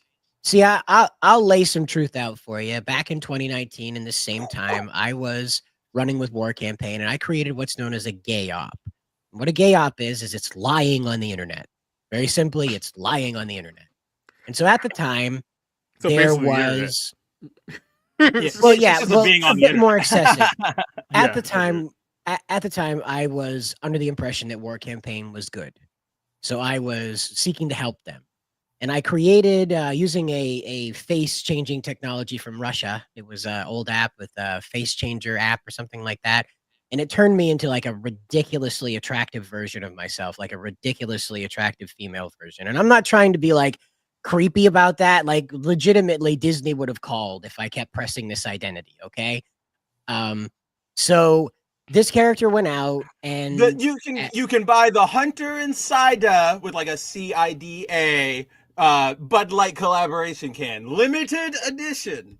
So I went out and I created a distraction with this character. Given that she was so physically attractive, I just memed the hell out of her doing things related to comic books, and that was that. And wouldn't you know, in these conversations where War Campaign was pinned down for days on end, trying to explain themselves in the, the 30 days of dicks, entering this character into that conversation put an end to that rather quickly, because wouldn't you know, comic book guys, well, when a pretty girl walks into the room and starts talking comic book stuff, like she knows what she's doing, she's read this stuff, that stops every conversation in an immediate, like, mile vicinity, and everybody wants to know about that guy.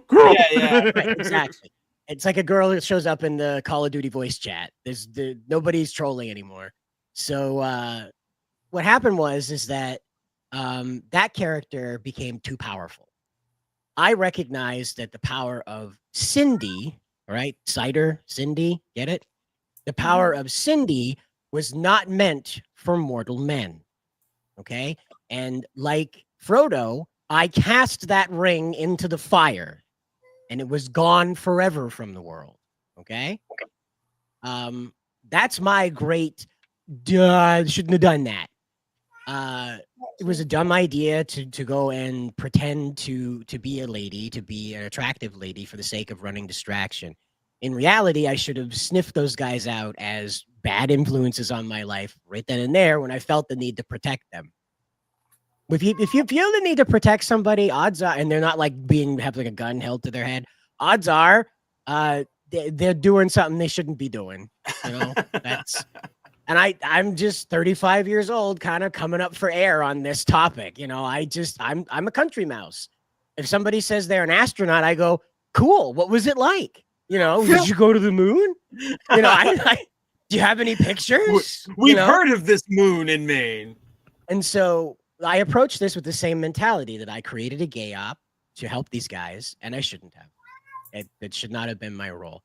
So unlike John De La Rose, I'll admit to you people who are learning about this event right here and now, and will go out and do your own research and be told all sorts of sideways things about the adventures of Cindy for the 6 weeks that character was active 6 years ago, that these married men have held on to all this time. Cider says he casted the ring into the fires, but with that reaction, I think it's more like the Green Goblin mask. I think it's still there, and it's Cider. Well, one tweet. What? No, I'm kidding. No, well, that's what it is. Is that like I do that power scared me. If you like nerdigans, you probably don't recognize it in the same way that a man does, but yeah, she's the Goku of this. If I told those guys that were following Cindy around to murder somebody, I'm not entirely convinced in my heart of hearts that they wouldn't have. Well, they wouldn't have at least tried, okay? Now, these are desperate men, don't get me wrong, but that was the power that I witnessed, and it terrified me to my core, because as a man, you just simply can't command that kind of power. We're not conditioned for that. Melanie Mack seems to be able to. Well, she doesn't. She has somebody, she knows what she wants to do is get a reaction, attention. So she goes out and says these things. So she'll chase Stellar Blade to get attention. Mm-hmm. Then she'll become anti-porn, even though she praised these things that she's speaking out against weeks ago, because it's for attention. No, I mean, she has an army of Sims. That's what I mean. It's like people like her and Pokimane and those kind of people. They have an army of Sims. Definitely be Melanie Sims. You got it. Yeah. But that's what it is. They're Is that able to like wield that kind of power. men are not built for Are that? equipped to handle. Us women are equipped to wield that kind of power. There are femboys that are able to wield that kind of power too. It is a dangerous power, but it's an amazing power. How's that? No. Bring City back to troll. This is that forbidden form in Kamen Rider that the user uses once and then destroys the belt that was associated with it because the power is just that's a move you do when your show is losing ratings in like season 5. Right. And I did it in season 1. Okay, so I'm not going back. All right, I jumped the Cindy Shark in season 1. The show panicked after episode 6. Yeah. Quick, bring out the killer robot version. Quick. Kitty is able to wield the power, but that's because he's a cat and he's cute. Right. He's a fuzzy kid.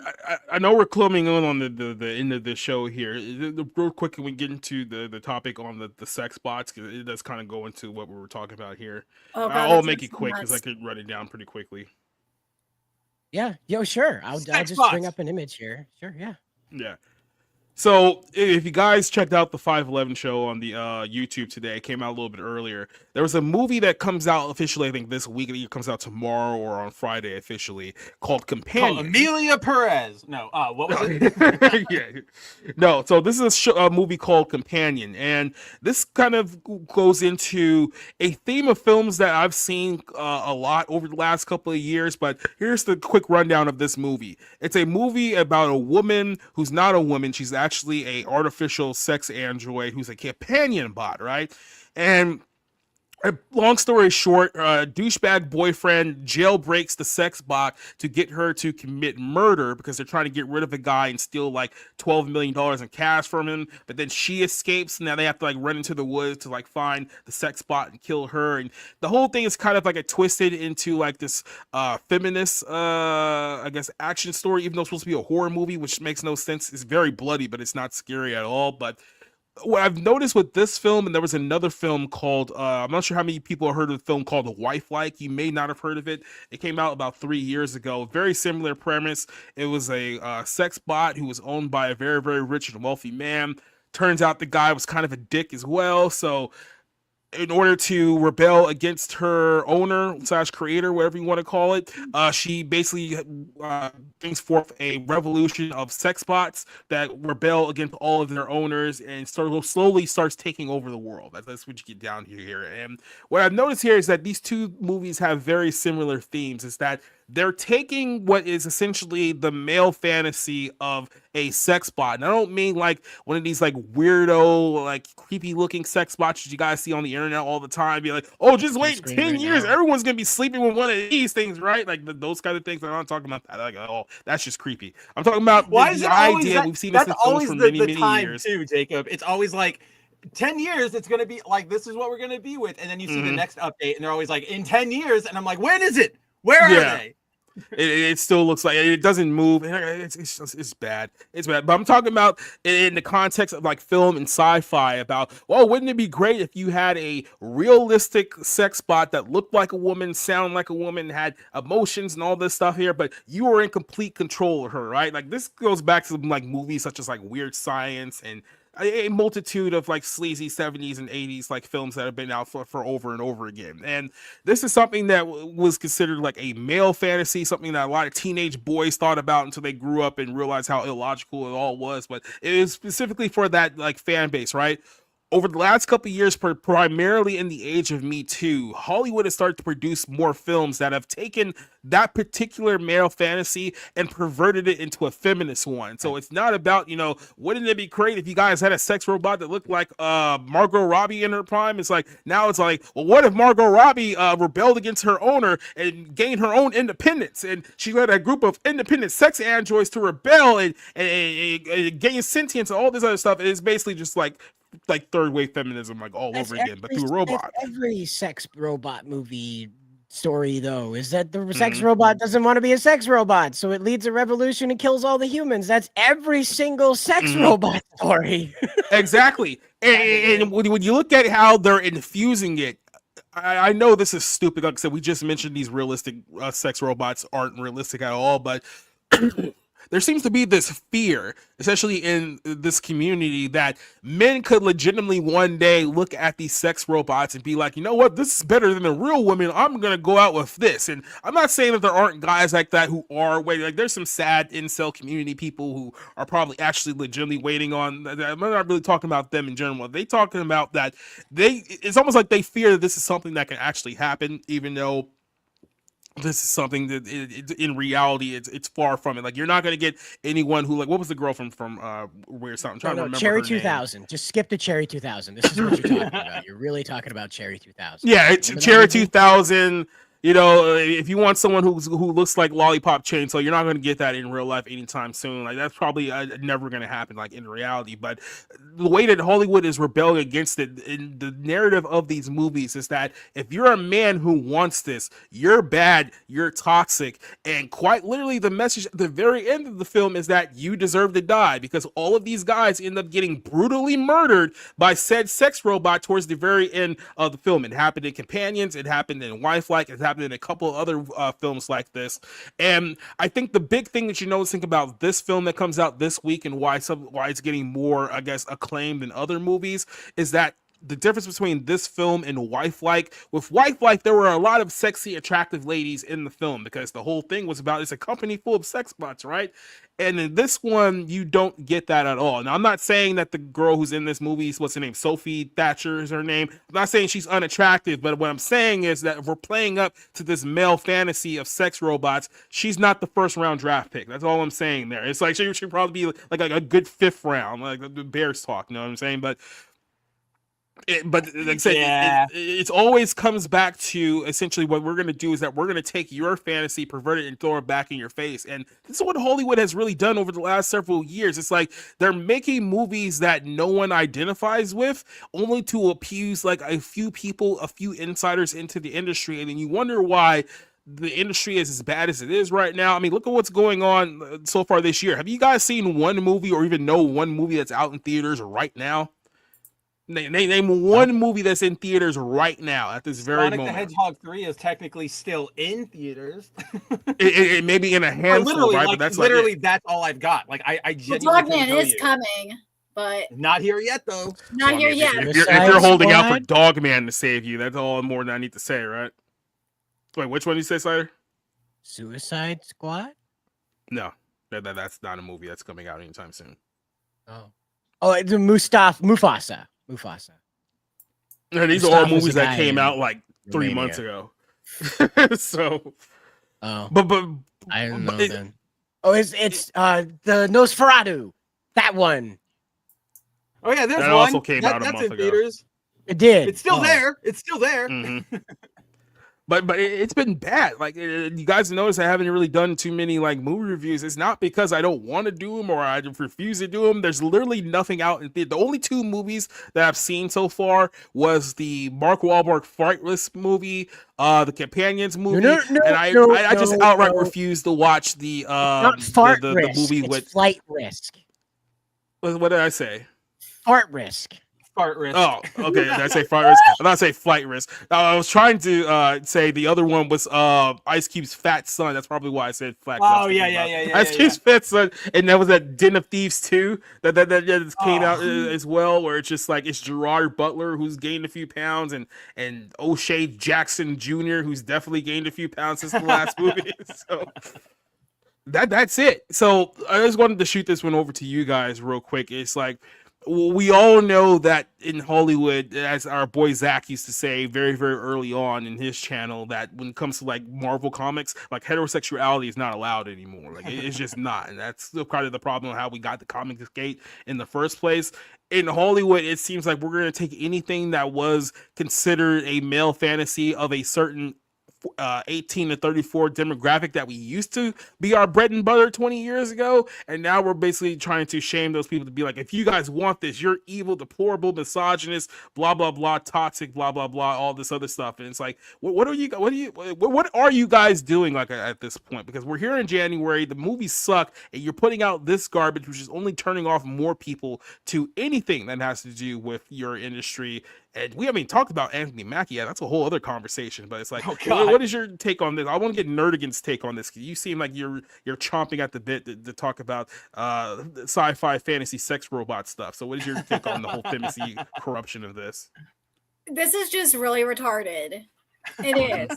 Let's be real. This is retarded. These feminists are stupid.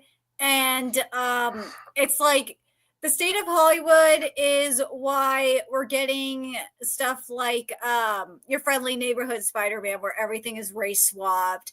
And in the case of Blizzard is gender swapped and race swapped.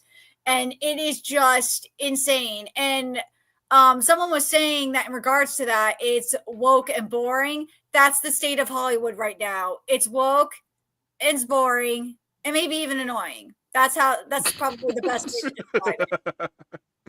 Yep. No, sorry, Right. I just read that comment. That's pretty funny. You're right. It is boring, Nerdigans, and they know that. They know that because they've traded agenda, and they've made that into everything. They've traded, courage. They've traded identity. They've traded nationality. They've traded legacy for agenda. You needn't look any further than Hawkeye. Look at a snow job that was done to that character. Like, think about that character. Like, what did he get to do? Oh my God. He got to shoot Thor. Think about what you just said. Well, here's the big problem here, right? It's like Hawkeye did a snow job. Oh no, because of his leg. Oh wow! I didn't even realize that either, Nerdigans. I didn't think for a second. I'm like, snow isn't sex. That was not an intentional pun, but Jeremy Renner's Good night, cool. everybody. I'm pretty sure he laughed. We didn't mean to like that stream too. Oh God! I know you. Forget I said that. Forget I said that.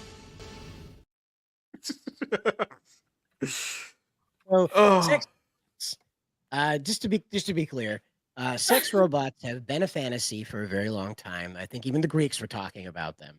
So the ancient Greeks, not the current ones. They talk about them too, but more importantly, the ancient Greeks were talking about it. But the sex robot thing comes into a prominence when men feel out of focus with women, out of synchronization. You can follow it all throughout history. The push to create a synthetic woman, it happens, I wouldn't say cyclical on 100 years on the dot, but it's around every 75 to 100 years that men are like, you know what? Yeah. Fuck these things that bleed all the time. I'm going to build a robot that just makes me meals and bends over whenever I want. And then that's what they go and do. And they end up being frustrated with being able to complete that task because the technology's not there for it. Now it is. So now, more than ever, the greatest threat of men and women breaking apart has never been greater. However, fembots are not going to be what takes off. Menbots will be. Because there's an old saying up here in the country that it's easier to make a pole than it is to make a hole. Well, keep this in mind too. In the context of this film, the sex robot in the movie, her entire programming is to make her owner happy, and she lives her entire life trying to make him happy because that's her whole point of her entire existence. So basically, that's gonna stick. But that's the point of her entire existence. So keep in mind, in the realm of feminism, if a woman's purpose in life is to make her husband happy and to raise kids and all that, that's bad in their estimation. So they're turning this into a bad thing, and the only way to turn it into a good thing is to make her a rebel for feminism, which means that she has to quite literally overthrow and kill her male influence. But keep in mind, these women don't hate men. That's what they'll tell you on Google when you search feminism. They don't actually hate men. It's just that all of their fantasies end with men brutally dying. So basically, this is like a stupid version of Stepford Wives. That's what you're telling me. Like a third wave feminist version of Stepford Wives.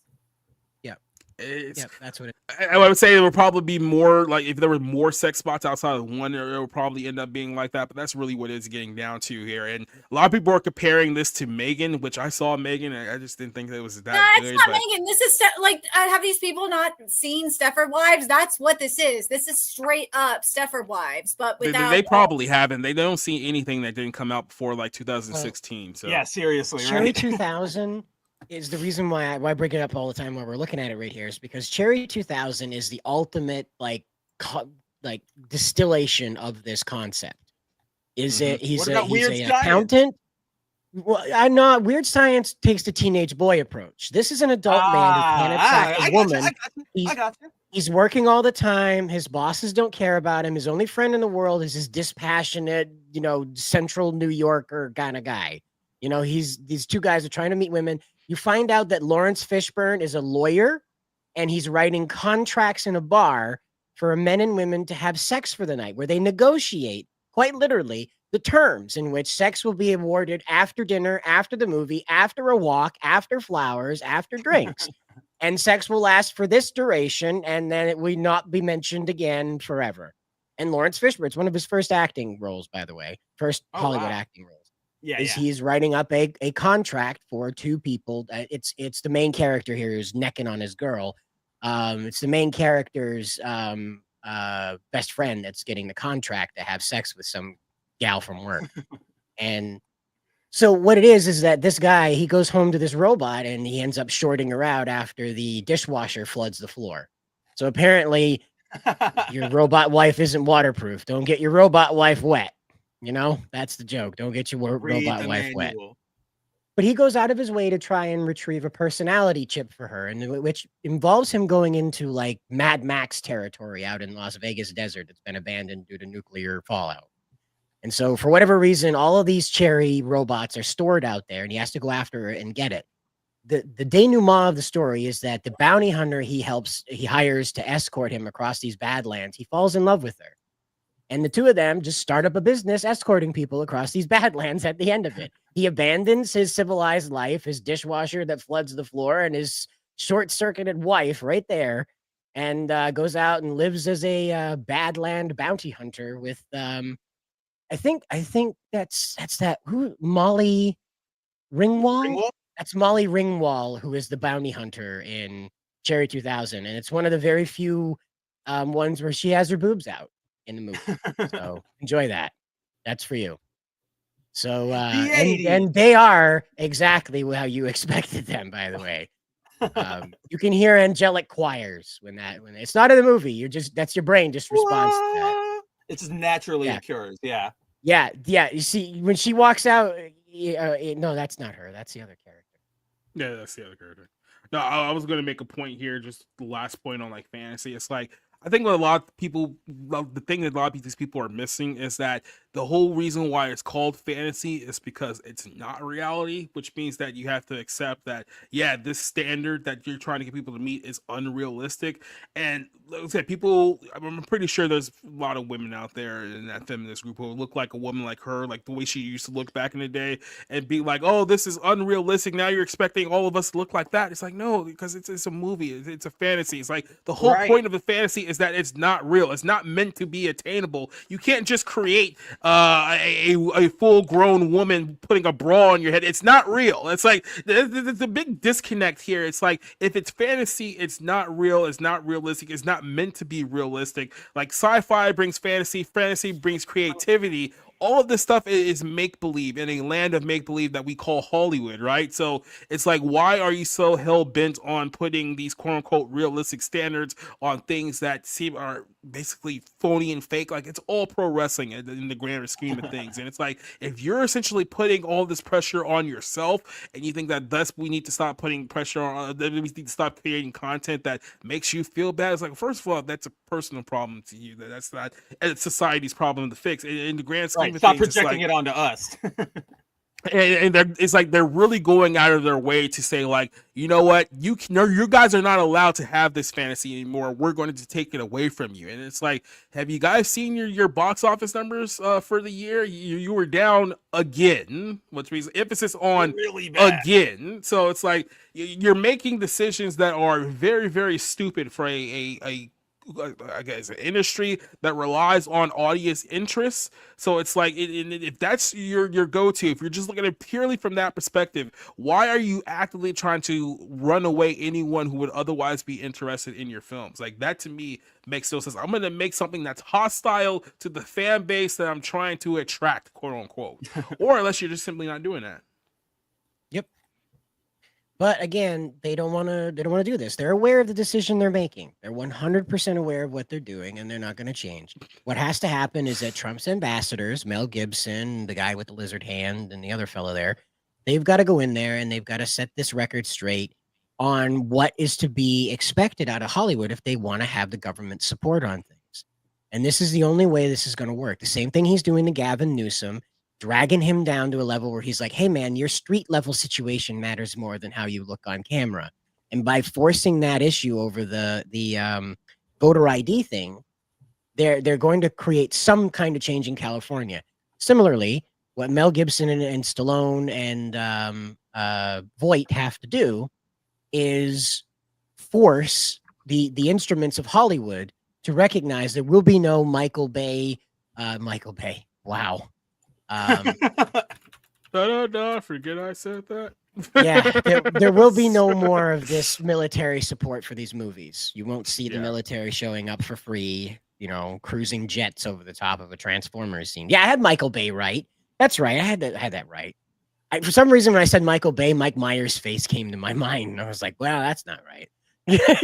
But that'd be a weird biopic.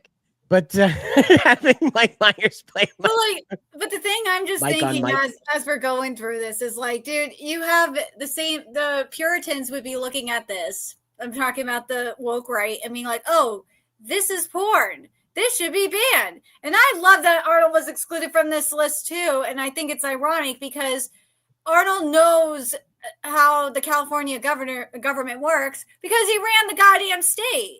He didn't run it into the ground like Gavin is.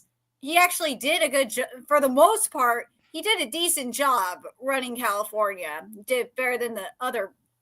Did it better than Jerry Brown and freaking Gavin Newsom did. That's for sure. Jerry Brown was busy. And Jerry Brown was busy getting dementia.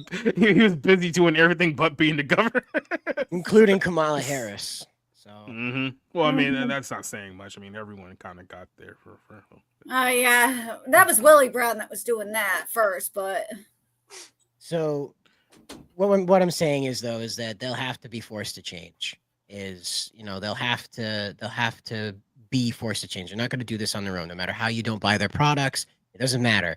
They have to be made aware that what they want won't be able to happen unless they make a change, and that's it. Because they're going to get money from BlackRock to keep doing this. Whether you and I buy a ticket, like Jacob was saying, can you think of a movie you like recently? Can you think of one that's even in the theater right now? We couldn't. So you think about that on that space. So they're still chucking out this stuff. They're still making these movies nonstop, full steam ahead. If they're going to make a change, it's going to be a few more years down the road when Trump's finally got them to a position where they have to kneel, unless they take the ambassador's advice now.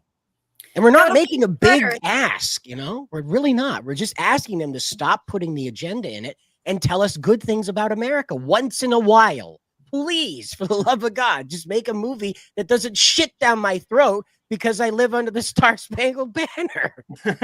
Well, Cider, you got to wonder if, because we talked about this last week with Japan and China's partnership, you got to wonder if Trump's going to try and do something with Japan and do a partnership for entertainment. They have to do something. As I posted earlier this week, is that the Japanese elders are basically encouraging the youth to disconnect from the West. The grandpas, the dads even, they're telling their sons, don't bother learning English, be Japanese only. And, that's not great because the government's like, hey, we've got these wealthy Chinese that don't want to be Chinese anymore, and we sure need their money and we sure need their investment, so let's bring these wealthy Chinese over here. What could go wrong? And so they're to the tune of millions, by the way. We're not talking about like a few thousand. We're talking about I think what the guy in Kyoto proposed was 2 million Chinese millionaires, meaning people who have over $1 million worth of wealth to transfer into the Japanese economy upon immigrating. I can't tell you how that'll just obliterate Japan, period. And it'll permanently install the CCP in every instrument of their institutions. And so we have to get in the middle of that. We have to stop that. For visual interpretation, remember the Elmo nuke meme where like the mushroom cloud is exploding and Elmo's just like staring at amazing. That's pretty much exactly what happened. Right, and that's got to stop. So yeah, Trump needs to appoint an ambassador to Japan that is a weeb. I'm not trying to be funny. You really need somebody Hold that on, stop, loves. pause. Are you nominating yourself for the job there, Cider? I when I make my Assassin's Creed videos, I do get that thought in my head that yeah, these are gonna get so popular. Trump's gonna call me up and tell me I'm the guy for Japan. I'm the ambassador. He's gonna do it. Every now and then, that thought hits my head like. One of these days, I'm going to get an email from the State Department like, you've been chosen. You're the ambassador to Japan, buddy. And that would be hilarious. But the thing is that you do need to send a weeb over there. You need to send somebody that legitimately loves that country, not just anime, not just video games, but legitimately loves it from the ground up, appreciates what it is, but is committed to being an American. You don't want somebody to go over there and to say that Japan is superior to the US. You need them to go over there and say that Japan is our little brother. They're older than us. We are the big brother in charge of protecting them. That's what we need to do. Because right now, after Biden, Japanese public does not believe US foreign policy lasts longer than a gust of wind. And we need to prove to them. You're kind of right. Kind of right. But like, I've seen so much Japanese support for Trump. I think it will change though. Well, he's got to come through. He's got to come through and give them an economic treaty for 50 years.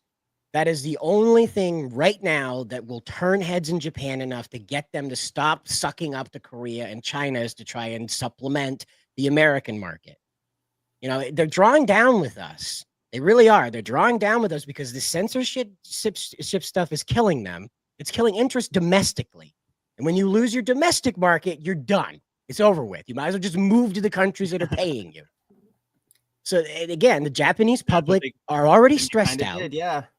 The Japanese public are already stressed out. The Japanese public are already fed up with all the stupid crap coming from the West that they have to contend with hearing about. They don't have to live under it, but they have to contend with hearing about it.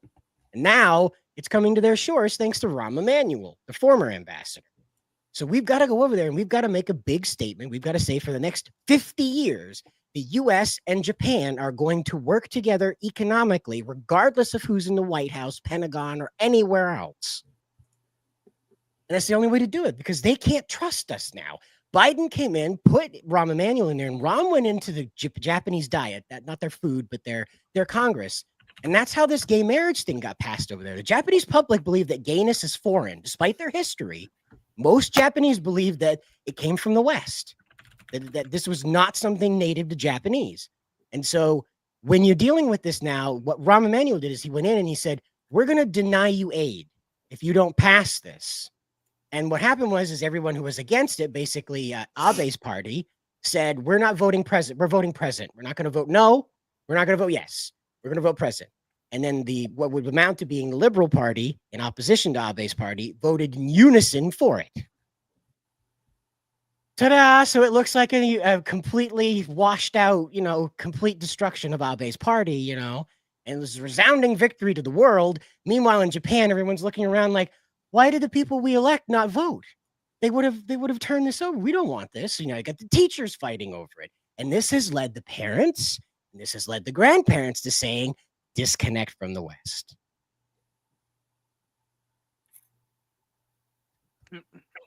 Interesting. Yeah, no, I didn't know. And it's because we don't like titties, damn it. That's the problem. We gotta bring titties back.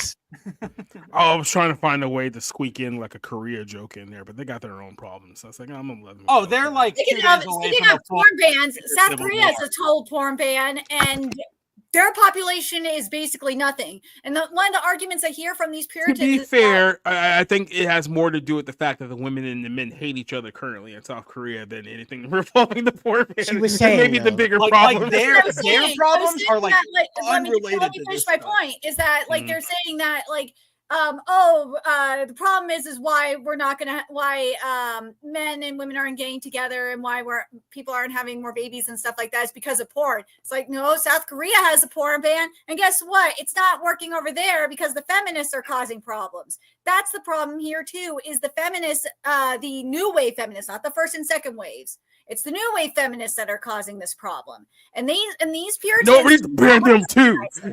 Go back to the first waves. or just start making jokes about how. No, it just actually reminds me of a very funny joke that we made earlier today. It's like, if you really want to be a misogynist, like some woman had posted, it's like, one thing that gives me the ick is like men having opinions. And it's like, here's a list of things that give me the ick about women. Talking, voting, driving, not cooking, it's Not like, wearing a burqa. We can do it right back at you. Yeah, exactly. Have you ever heard of Sharia Right. law, madam? Well, get used to it because it's coming, especially you people in the UK. Could I interest you in a burqa? Mhm. Have you ever heard of a rock, man? Because I feel like you're gonna get used to quite a You few. get to go around pretending to be a ninja, but the really lame kind. I swear, So anyway. these people are dumb. I guess we can get out of here now. Yeah, we're coming up onto the bewitching hour here on the East Coast. Yeah, you so, and Nerdigans have been at this for a while. I figured out the solo setting, though. I finally put my 2 brain cells to work, and ta-da! Miss Nerdigans, where do we find you when the show's over? You can find me in my extremely fussy kitty on Nerdigans Inc. on YouTube, where we cover anime and manga, and in today's case, manga, every day. And you can find me on Patreon, on patreon.com/packergirl, where we're doing our anime content, because I do not need any more copyright strikes. I'm dealing with a false copyright strike on YouTube. It's a pain in the ass to deal with. We're covering Dragon Ball, Daima, and Sub and Dub. I am also covering the 100 Girlfriends season 2, and I know I'm behind on Red Ridge Isekai and Toilet by Hanoka-kun season 2. I got really overwhelmed on Sunday, so I need to catch up with those. You could also follow me on Twitter right there, where I'm causing all kinds of shenanigans, and I got into a really nasty one the same day I got dealt a copyright strike. It was not fun, to say the least. Never are. Oh God! So I'm recuperating my losses, especially in terms of followers and getting out of the shadow ban realm. I'm still beyond shadow ban on both fronts. But anyways, I know I'm going to be on Jacob's channel on Friday covering Saturday. Or we're doing Saturday. Okay. Yeah, so- I was gonna mention that. Okay, Saturday is actually a lot better for me. Because then I can because I cover both the Sub and Dub for Dragon Ball Daima on Friday. So yeah, that makes it a lot easier for me. So yes, so Saturday we're going to be covering Pokemon Adventures Diamond and Pearl, which is a really fun arc of the Pokemon Adventures manga. So stay tuned for that. And then of course, my Kingdom article should be up hopefully today because the Viz announcements, especially if the Twitter situation gets taken care of, should be up on January 31st. So we'll see if Kingdom does get licensed. Oh my God. I was hoping, yeah. Oh God, I really hope it does get licensed. I don't like that it's Viz doing it. I'd rather have Yen Press do it, but it is what it is. All right. Well, Jacob, when this is over with, where do we find you? You can find me over Society Reviews on YouTube, on Rumble, and on X. Been getting a lot of angry responses from pro wrestling fans over the last couple of weeks. So you can join me in my journey in angering the entire pro wrestling world. I got the 511 show over here on Bounding in the Comics YouTube. Some very, very interesting topics we're deep diving into over on that platform.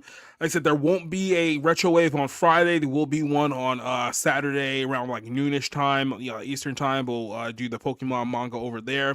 And then this Saturday, we should be doing a live stream on the Royal Rumbles, and that's going to be an absolute disaster because I'm inviting people on who are very, very questionable to say the least. So that should be a good time for all of us. Yeah, Sunday, Rick. I got yeah, I might even invite Destructor. That's how bad the show is going to be on a Saturday. But Sunday we have the Bible Lens. I'm starting a 3-week series because one of the things we didn't get to talk about tonight is that the Satanic Panic was brought back up again, right? And this became a topic of discussion. I'm going to go into a deep dive over the next several weeks about the true story behind Satanic Panic. And it's a lot of interesting information you probably didn't know about, and you're probably open your eyes to a lot of things that was really going on. And no, we're not talking about the barcodes, where we're talking about the real stuff that went on behind closed doors. So that's Sunday show. Tuesday, we got the Bar Room. Go check out last night's episode. I talked about the fact that WWE champion Rhea Ripley is very, very not happy with me right now, based on something I said about her past look and the fact that she doesn't like herself very much. So go back and check out that episode, last night's show. And that's about all that I can think of at the moment. We'll hopefully have a couple of reviews this weekend, but I do have a couple things I need to catch up on. So that's everything I have going on. So go check me out over there. All right. And Spencer, where do we find you when this is over with? You, as always, guys, check out boundingintocomics.com, where we're putting up news every day. As soon as I'm done here, I'll be, hitting that, getting articles up there. So check it out. Check out all the news. Subscribe to everybody here. Nerdigans, Jacob, subscribe to our YouTube channel so you can hang out with Cider. And go enjoy. There's nothing wrong with liking attractive women. So go enjoy. And as Spencer said, it is okay to like beautiful women. And with that, we end the stream. Good luck out there, and don't forget, use both hands.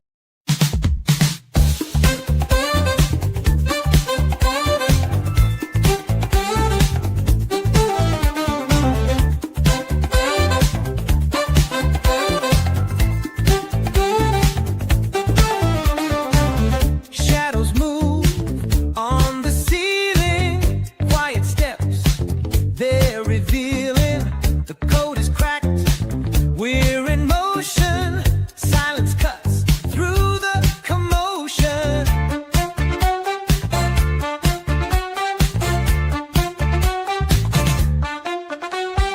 Dark suit, sunglasses tight. We're ghosted, vanish in the night. A team of whisper sharp and sleek. Danger's a game we love to tweak. They'll never know where we've been. Undercover, blending in. Every look, every clue. They don't know we're watching you. Who's the target tonight? Underneath the pale moonlight. Yeah, with the shadows in your sight. Who's the target tonight? Who's the target tonight?